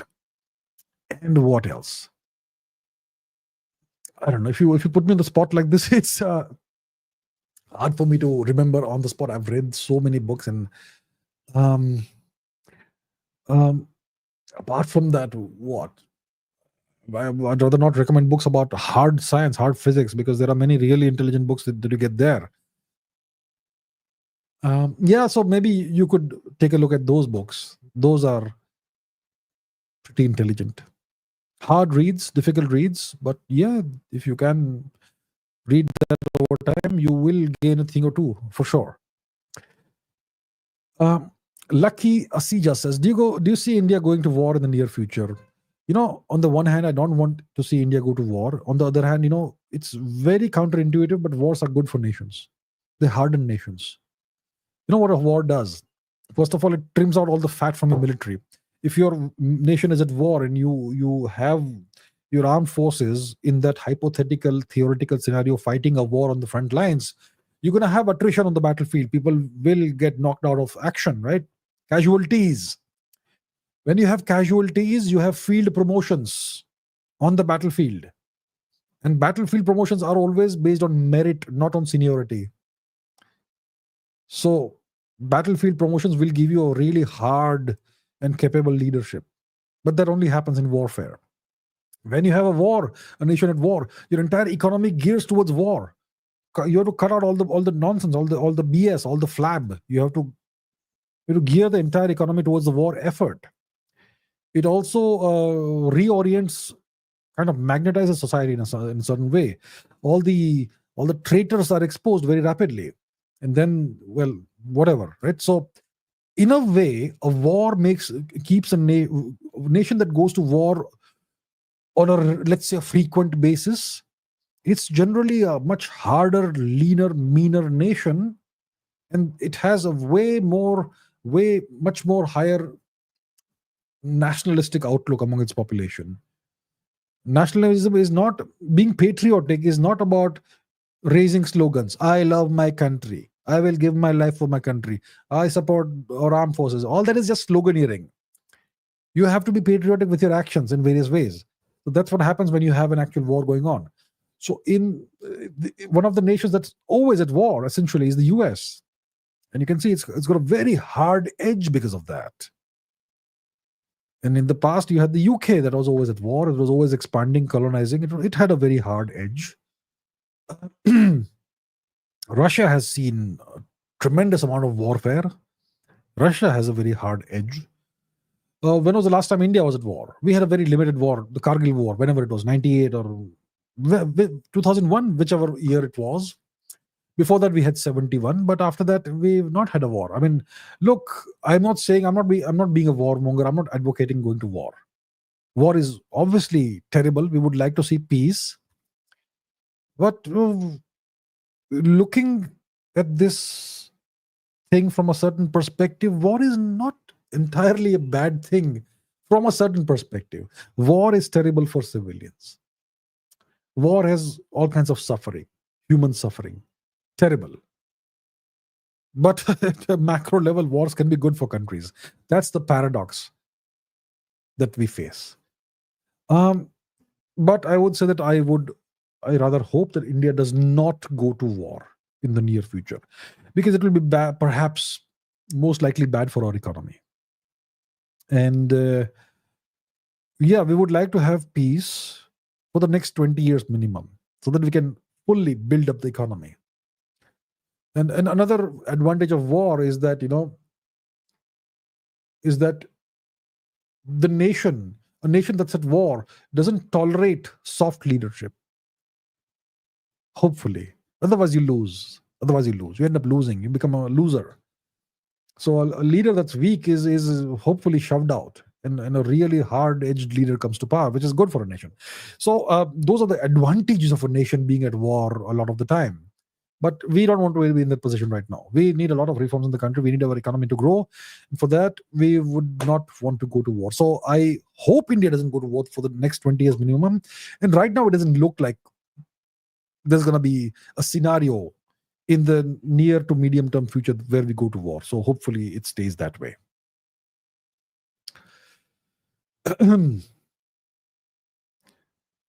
Okay.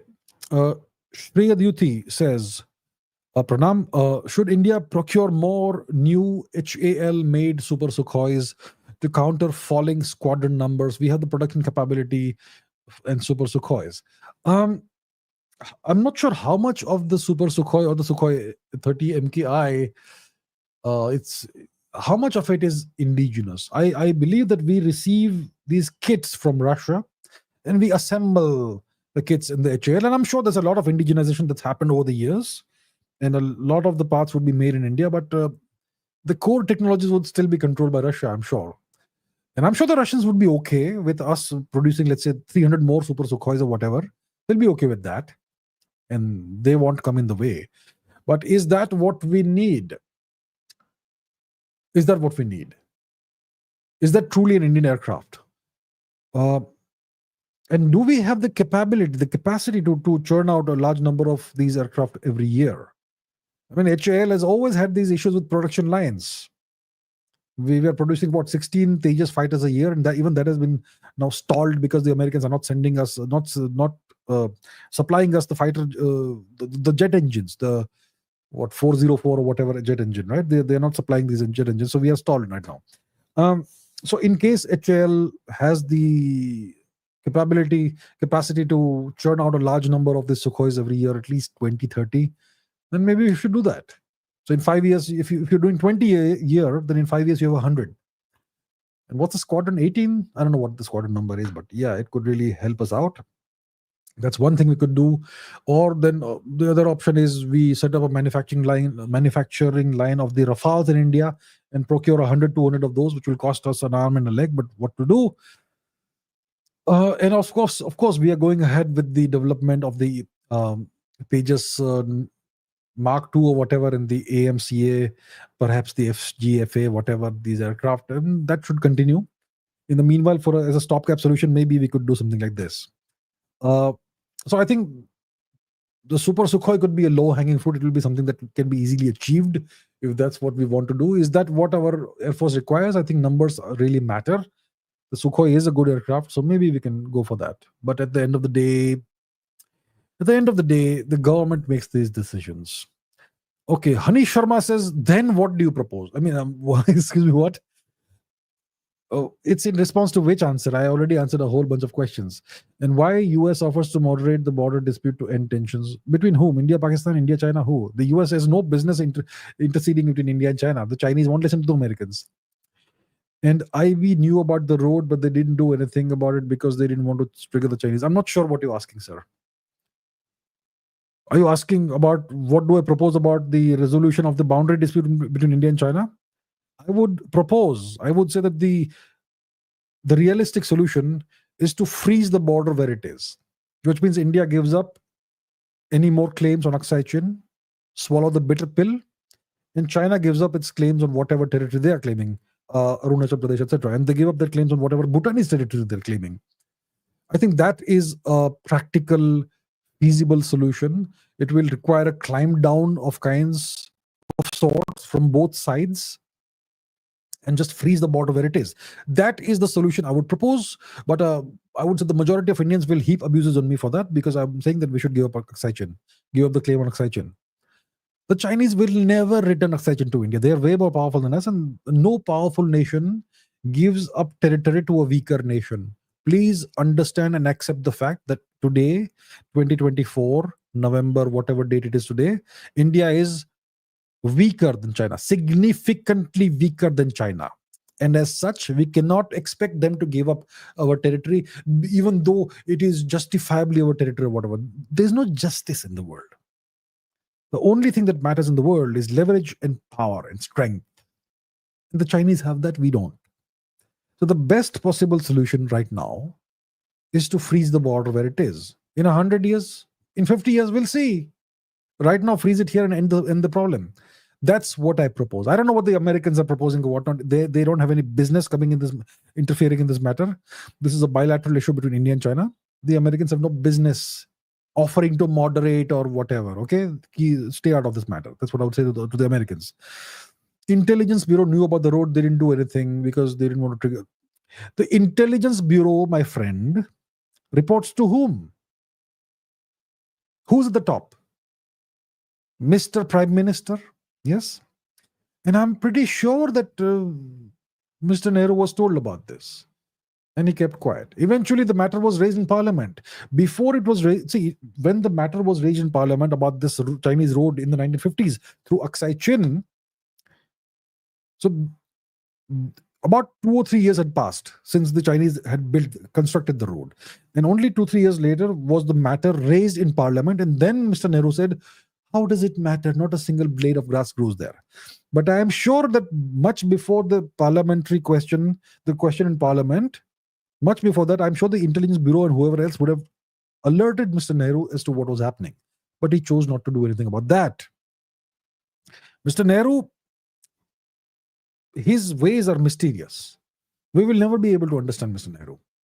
He's too great for ordinary people like us. So, to your question, the first part of what I propose, I clearly told you what I propose. But most Indians will not accept it. Indians are very emotional. How can we give up our territory? How dare you suggest we give up our territory? I'm not suggesting we give up our territory. It's already gone. Are you capable of taking it back? Then you take it back. Otherwise, keep quiet for now, end the problem. In the future, we'll see. I know it's our territory. I'm not saying it's Chinese territory. China has no business being in Tibet also from my perspective. But that's a whole different story. So there is that. US has no business in moderating or coming in the way. And thirdly, Nehruji, what can I say? What can I say about that? Feminist slayer. Okay, the question is how to be confident all the time and become mature, how to become competent, importance of calm state of mind, how much important is self-preservation, self-love, how to understand the world in real sense. You've asked me like many questions. How to be confident. How to be confident. You have to work towards self-improvement, self-development. You should know, it starts with knowing who you really are. Who am I? Most of us don't even know who we are. I have known so many people who are afraid to spend time alone. Who are scared of being alone because they are afraid of their own company. Right?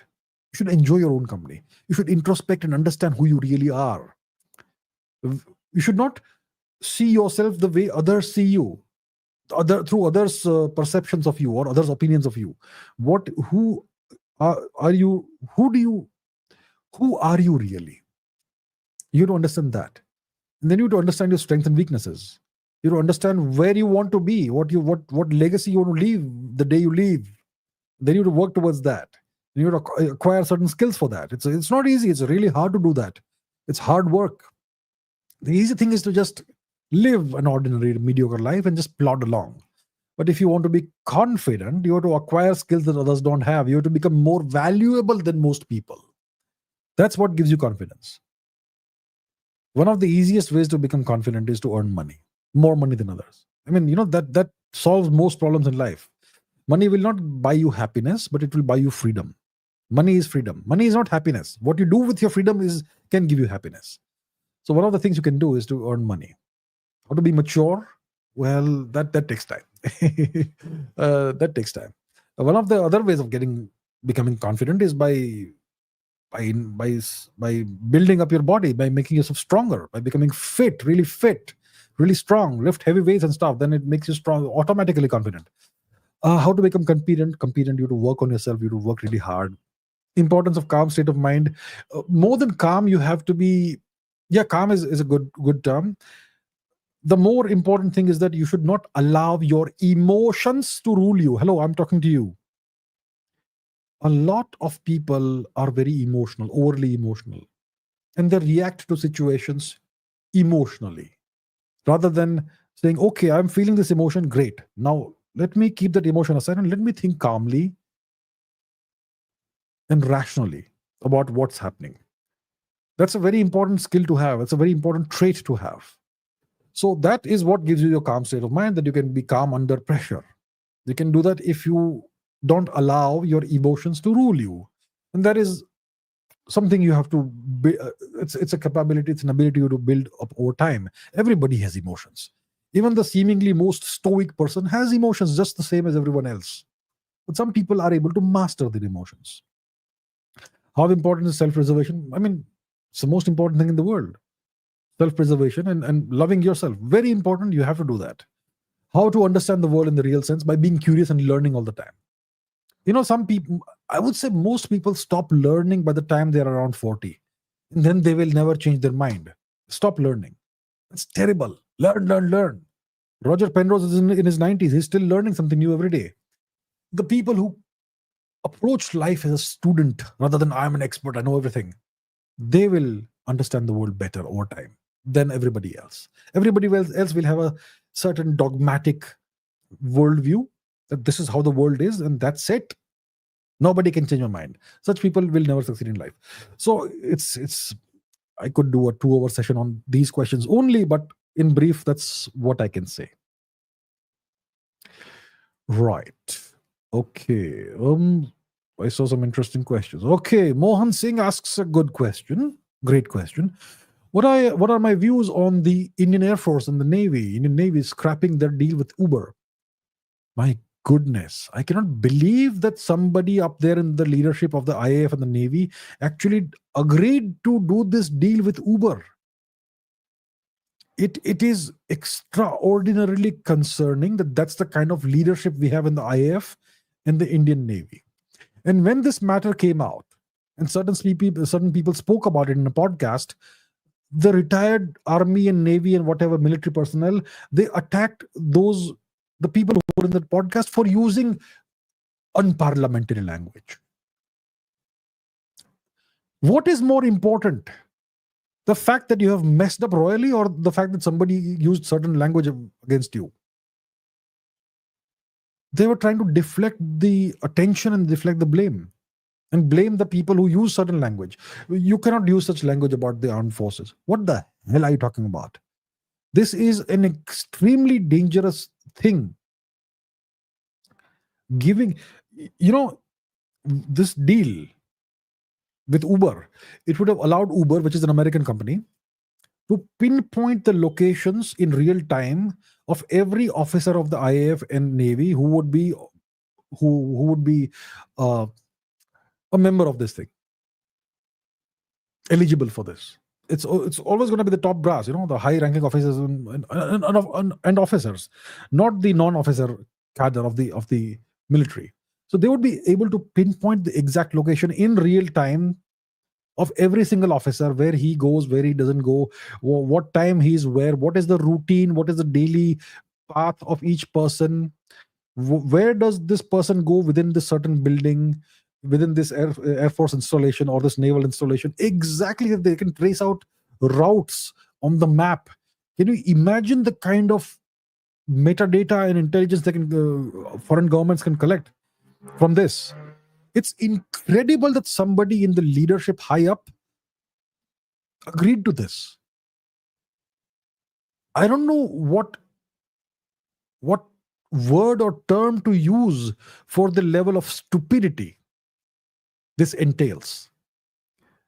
At the best, I can say this is complete and utter incompetence. That's the best I can say. I can say much worse, but I will not say that here. And I'm not saying that I'll use unparliamentary language. No. I can say much worse without the need for unparliamentary language. My God, what is going on? I hope those officers are investigated. Whoever agreed to these deals, they need to be investigated very thoroughly. It's extremely concerning that we can be so easily compromised. Our armed forces can be so easily compromised.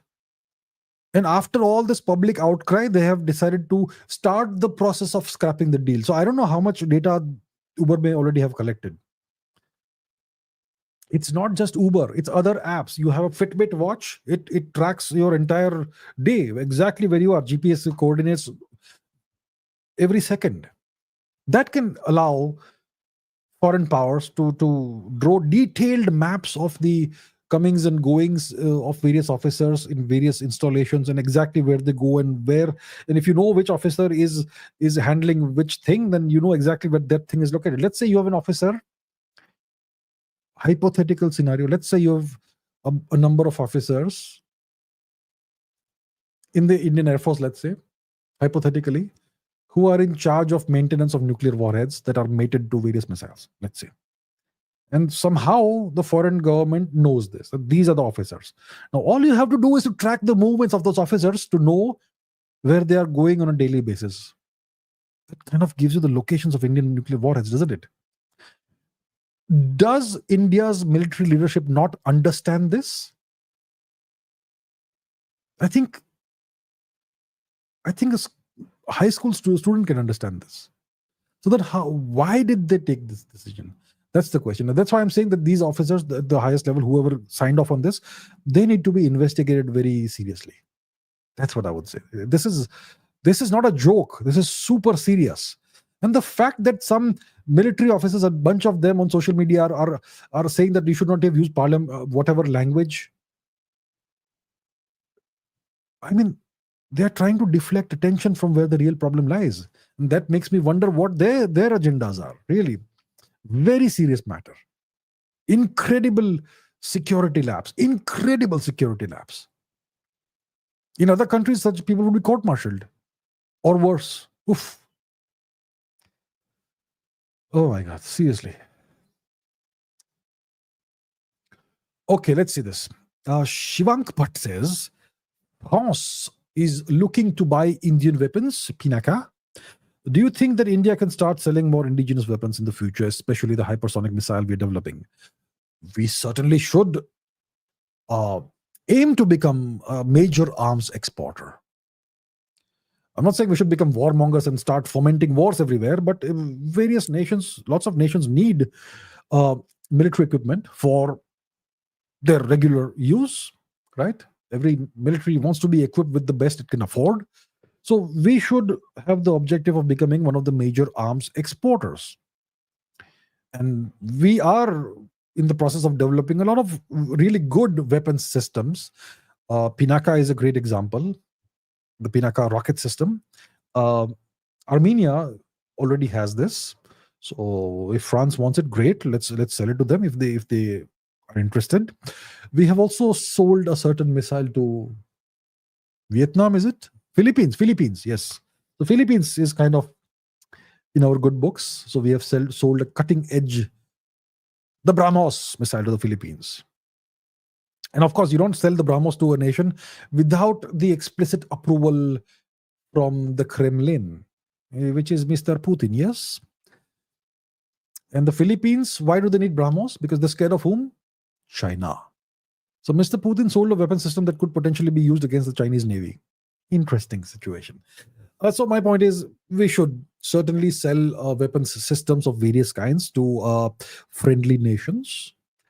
And I'm not sure which hypersonic missile we may be developing, but yeah, if it's a nation we can trust, then we can explore the possibility of selling such a weapons system to such countries. So yeah, I agree.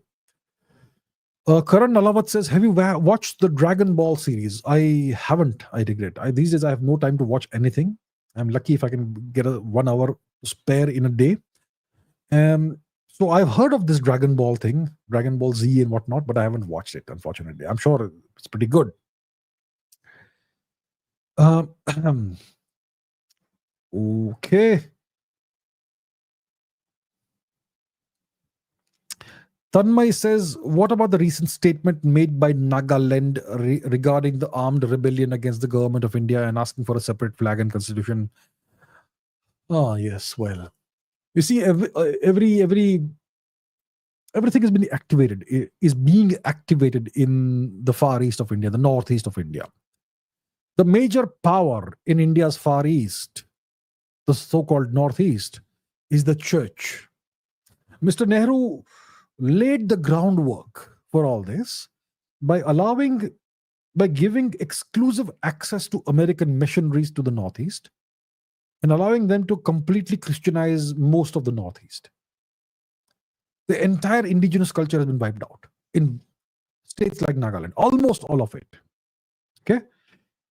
And what this has done is that it has made the church the most powerful entity in this region. The church controls the politicians. The church, and who controls the church is the question. Well, there you have the deep state. So if such statements are being made, I assure you there are faraway powers that are behind this. So they're going to activate the whole of the Northeast and turn it. Their objective is to turn the whole Northeast into a gigantic nightmare for India. Manipur, we understand what's happening. We have been seeing what's happening. Initially, there were lots of Indians who were feeling sympathy for the cookie terrorists. Now, I think most people understand what's really happening. Right? Cookie Land for Christ, Project K, of the Americans. Burma's civil war is also the same hand is there over there. The Bangladesh coup, regime change, that's also the US. And we now know what the kind of statements the chief minister, the current chief minister of Mizoram made on American soil against India, that he views India as an enemy nation, right? We know that.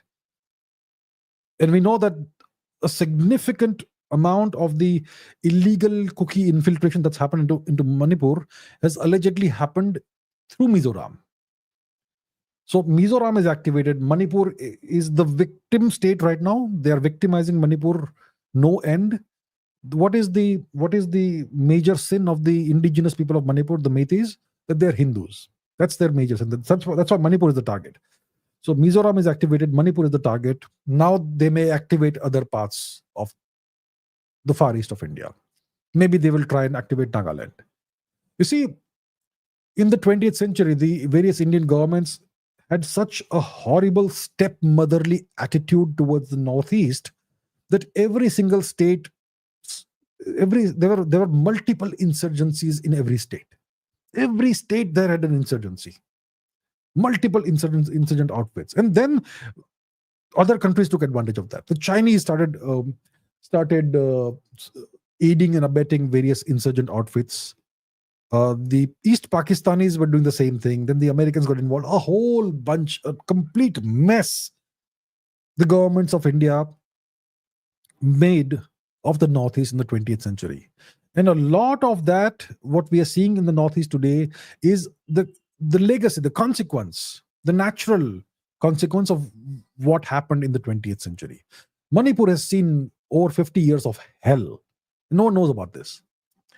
So, the let's call it the deep state. They're going to try and activate every possible actor in the Northeast and try and make the Northeast a nightmare for India. So India is going to have its hands full. The government of India is going to have its hands full. So let's see how it goes. I'm pretty sure that we will prevail, but it's not going to be an easy ride for us. Okay. What else do we have? Feminist Slayer says, book recommendation for learning power politics. Look, you learn about power politics by studying history. There's no geopolitics book. There's no book about power.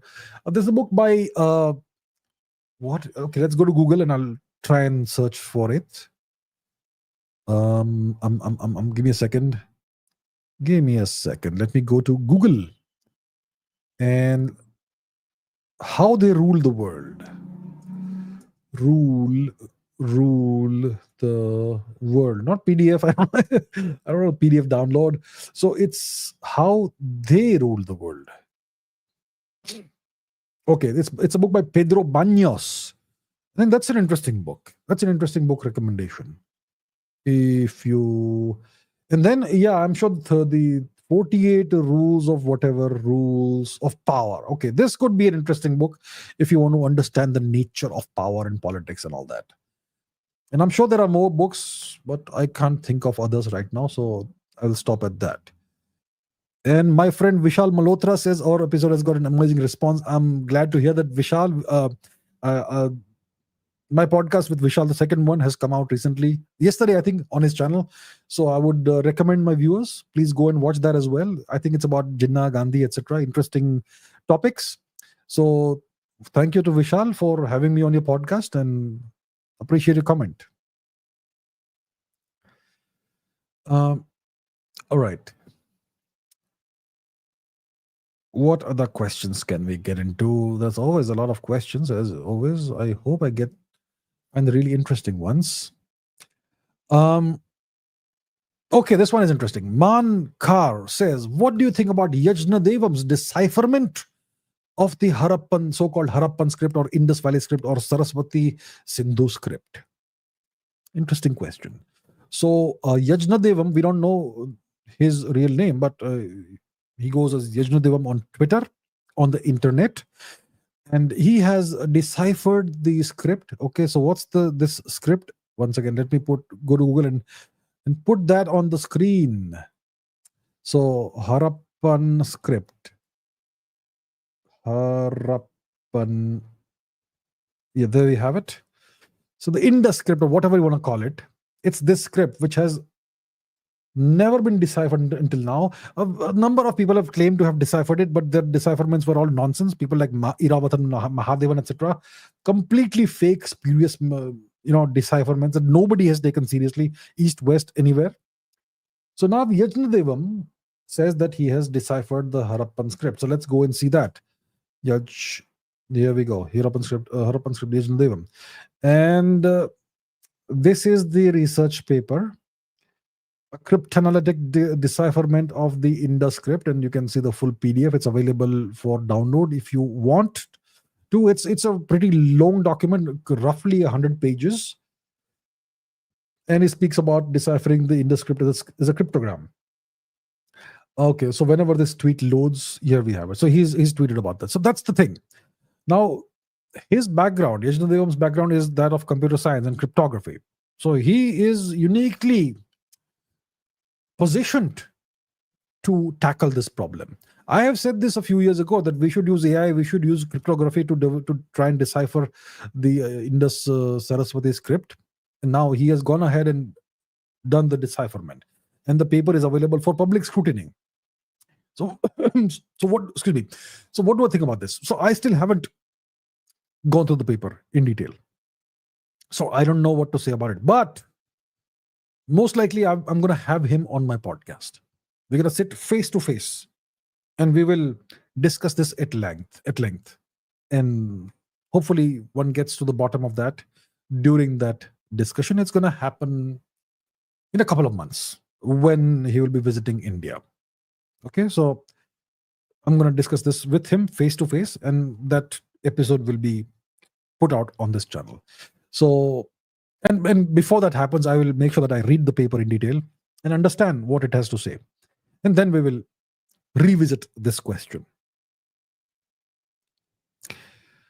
Vivek says, what do you think about the government of Canada blaming the website or whatever it is, the media outlet Australia Today, because they carried an interview of Dr. Jaishankar?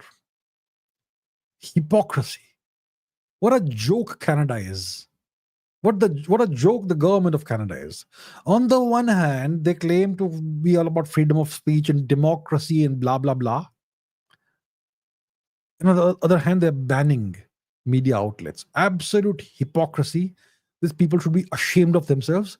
The Trudeau regime should be ashamed of itself. Everybody who's a member of the regime, they have the unrepentant granddaughter of a former Nazi who is a very senior minister in Trudeau's regime, and so on.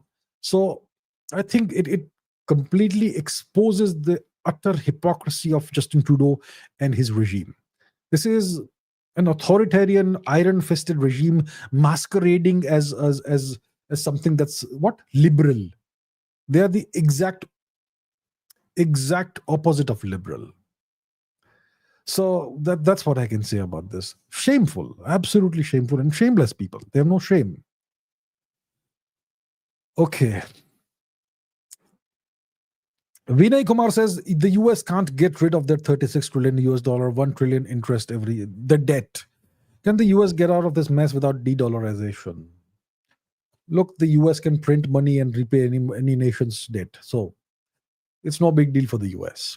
It's a system they have created and they are leveraging the system, utilizing it to the greatest possible extent to their own benefit, to everybody else's detriment.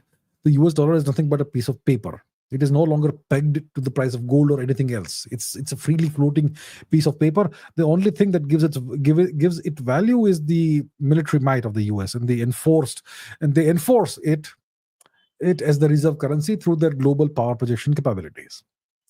So as long as that is there, the US is fine. They can have as much debt as you want. And if a nation like China or whoever says, pay us back, we are selling your we want to be repaid, the Americans will just print a whole bunch of money and repay the Chinese. What? Then what? It's no big deal. So there we have it.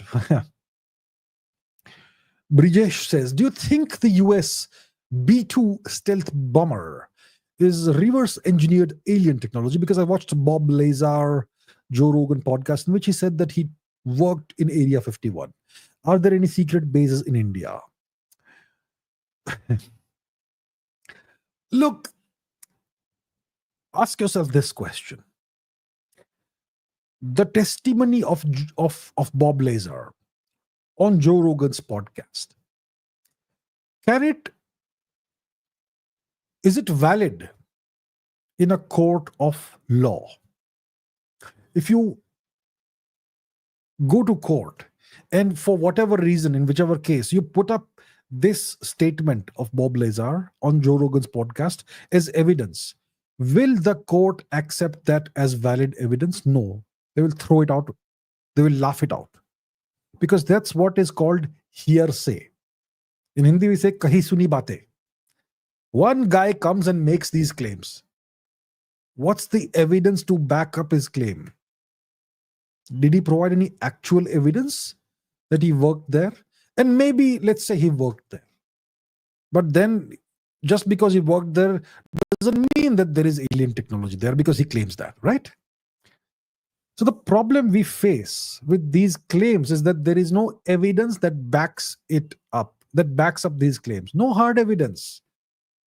No credible evidence that ever backs it up. Unless you want to choose to believe. But then it's just like this religion or that religion or whichever religion. You believe or you don't believe. Belief. See, science doesn't work on belief. Science is all about questioning and being skeptical. And that's what I'm being right now. I have never seen until today any credible evidence of alien activity on the planet. I've seen these videos and photos of these weird UFOs, unidentified flying objects. Nowadays they're called UAPs, unidentified aerial phenomena, whatever you want to call it. I've seen those grainy, hazy images and videos of whatever. But that is not credible evidence. Anybody can do that with After Effects or whatever. Even I put up a joke of an image on Instagram once. Would you like to see it? I've shown it once. I'll show it again. Where is my Instagram account? Let me open it here. And let me put it up. It's like a couple of years ago, or at least a year ago, I put it up. And let's go to my profile. Give me a second. I'm just trying to open that. Let me put that on the screen. Oops. So I'll show you my own UFO image. Okay, let's try and find it. It's quite a while ago, so I'm gonna have to scroll way down. So where is it? Let's give it a second. I'm gonna unearth it pretty soon. Where is it? That image of UFOs that I took. What looks like UFOs? Give me a second. A lot to scroll down for. Soon. Oh, here we are. So here's what I wrote over here. OMG, look what my camera captured north of Pangong Lake, Ladakh, India. And there's this picture of a UFO. So if I put this up in court, will the court accept it as credible evidence of UFO activity? I hope they won't. Because it is not credible evidence. It's just a claim made by somebody. And that's what most UFO images look like. So my answer to your question is that I don't think the B-2 stealth bomber is reverse engineered alien technology. I think that many of those UFOs that you see may be actually secret Lockheed Martin or Boeing or whatever technology. I don't think they are alien aircraft. And when it comes to secret alien bases in India, I have no idea whatsoever, unfortunately. Yeah, so there we have it. Rohit says, why do you think Russia is more powerful than China? Is China has more powerful economy and a good army? Good question. Good question. This is a fundamental question. Going to first principles. What is it that makes hard power? How do you calculate hard power? You calculate hard power by using mathematical formulae. And what goes into these formulas, mathematical formulas? Your GDP. Okay? That's one thing that goes into it. The other thing that goes, there's a number of things that goes into it. Power projection ability, that's a factor. You have to quantify it and give it a number and then input into the formula. So GDP, I said, your military power. How do you calculate military power? The simplest proxy for calculating military power, which is a very reliable proxy, is your annual military budget, your latest military budget for your nation. Then a very, very important component, a game changer of a component, is your nuclear strength. Now, what's Russia's nuclear strength versus what's China's nuclear strength? China may have what, 400, 500 warheads. Whatever is the publicly available data, we look at that. So shall we look at nuclear warheads? Let's go to Google and let's see nuclear warheads by country 2024. So Russia has 5,000 whatever. US 5,000 something. China 410. France 290. Do you see the gigantic disparity between China and Russia? That's a huge factor. Then the fact that Russia has this enormous territory and it's a complete autarky. It is self-sufficient in everything. It doesn't need to import any raw materials, minerals, petroleum, fertilizer, food products, anything from anywhere. China is not in that situation. So you factor all of these various things together and you construct a hard power score for each country. And then you see that Russia is like 4 times more powerful than China. And China is about 4 times more powerful than India. And the US is roughly twice as powerful as Russia, which tells you that Russia is the nation that the US really fears. Russia is a near superpower. China is merely an economic power. Militarily, they can't even think of going 2-2 against Russia. They'll be annihilated if they do. And even Russia's conventional military strength is immense. Certain American publications very recently, last month itself, put Russia as the most powerful nation in the world, ahead of the US. So overall, my point is, if I say that Russia is more powerful than China, there must be something behind it. I must have actually done some calculations. It's not just some opinion I pulled out of thin air, right? Okay. Aditya Nandi says, do you think Tulsi Gabbard will be the Secretary of Defense? Look, she is an actual military person. She has served tours of duty in Iraq and whatnot. So that makes her a good candidate for being in a role similar to what you're saying.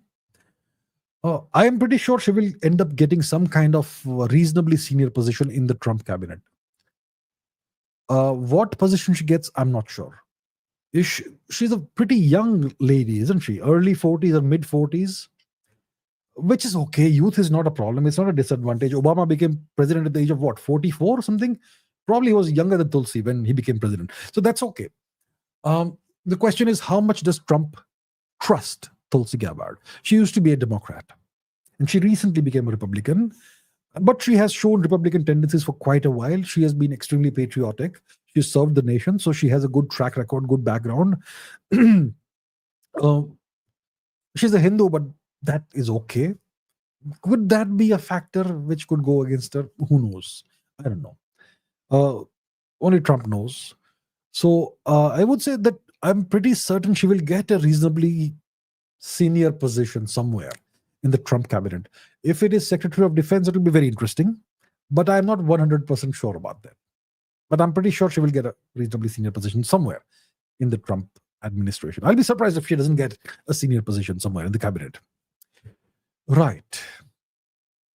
Okay, let's take maybe a couple more questions. Abhay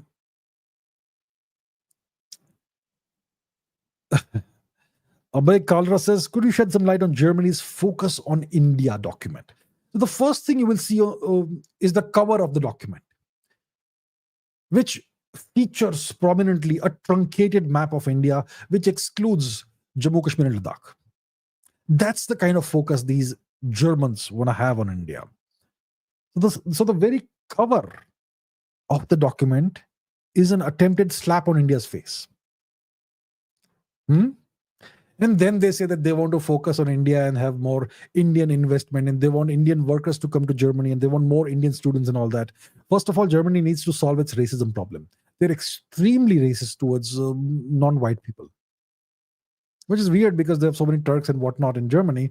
But especially when it comes to people who don't belong to certain privileged religions, there is a lot of racism. Europe overall has this racism problem. People who travel to Europe will know about this. The treatment you will get at airports and all that, and so on. A lot of stuff. Germany also has this racism problem in its academia. A few years back, there was this German lady professor, who said that she would not accept any Indian students in her research in her department because Indians have a rape problem or something. That's the kind of statement she made, and no action was taken against her. So I would advise Germany to first introspect, address its racism problem, and then correct their attitude towards India's territorial integrity. And then maybe we can talk about their so-called focus on India. See, Germany is an inconsequential nation. That's the fact of the matter. It is a non-sovereign nation. Germany has been under permanent US military occupation, just like Japan, since 1945. The German constitution was essentially written by proxy by the Americans. And Germany is now being deindustrialized. And Germany is being forced to swallow, I don't know how many countless immigrants of certain categories. Germany has all kinds of problems. I don't see why India should focus on Germany too much. First of all, it's not a sovereign nation. And their economy is not doing well. So, yeah, they may want Indian workers and all that, or Indian students. I don't think Germany is an attractive destination for Indian students. If Indian students do want to go abroad, I think they should focus on nations where there isn't this attitude of racism towards them. So if you really want to go out of the country for your studies, go to the US, go to the UK or wherever. Canada, please don't go to Canada. Canada is probably even worse than Germany. So there's lots of options for Indian students. Why go to Germany? Why go to such a racist nation? Why go to a nation that treats its guests and visitors so poorly? Okay, Surya that says, I slightly feel that you are trying to push some American agenda into the Indian society. I do respect you and I'm a huge fan of your work, but I don't trust you. You have an American agenda. And then a question about 48 laws of power. Excuse me, what American agenda? If you could specify the agenda, then I could take this question, this comment seriously. You're just making a blanket, vague statement, accusing me of having an American agenda or whatever.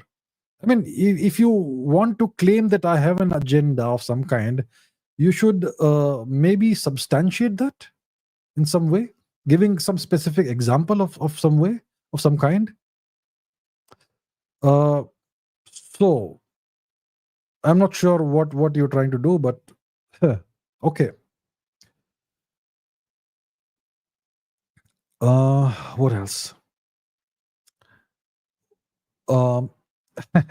Grimsobad says, I heard Trump's planning to buy Greenland. What are my views?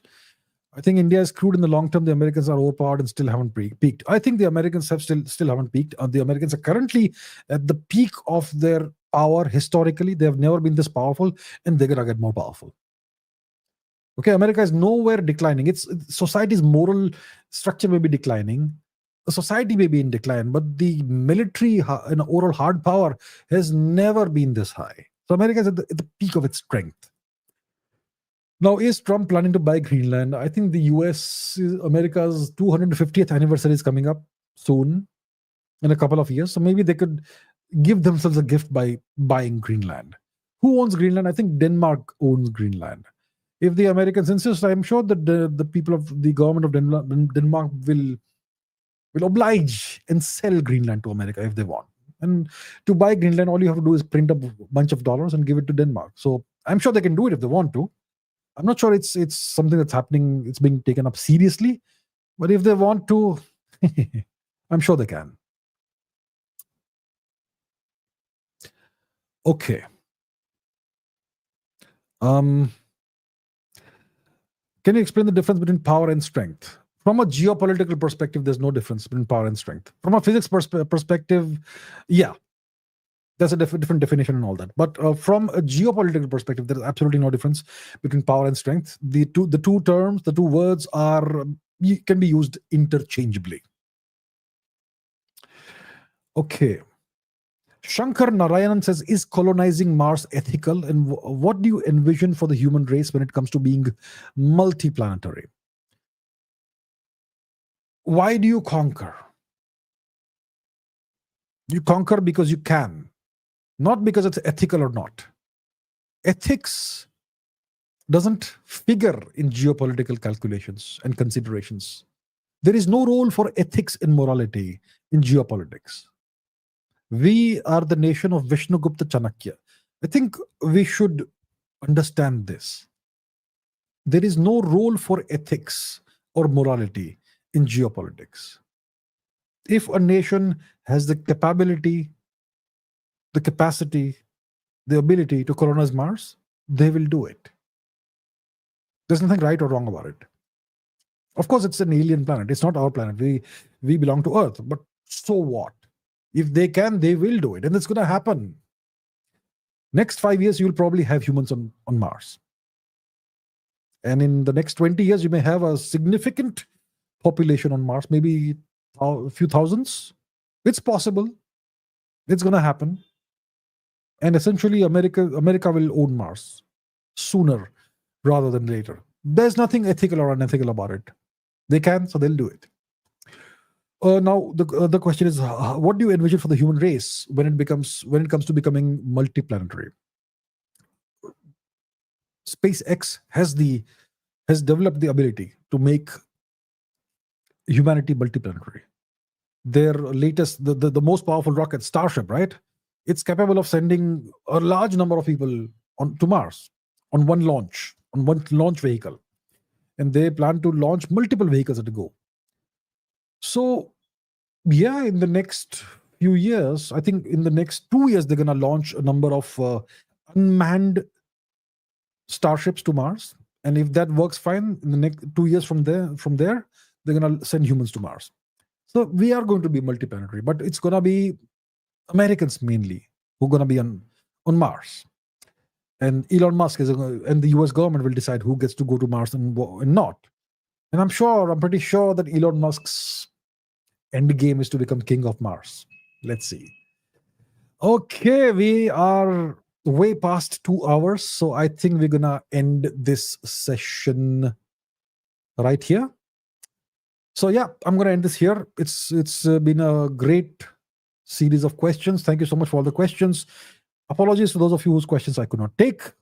And we'll have this same show, Ask Abhijit show, next week. And I'm going to take a lot more of your questions then.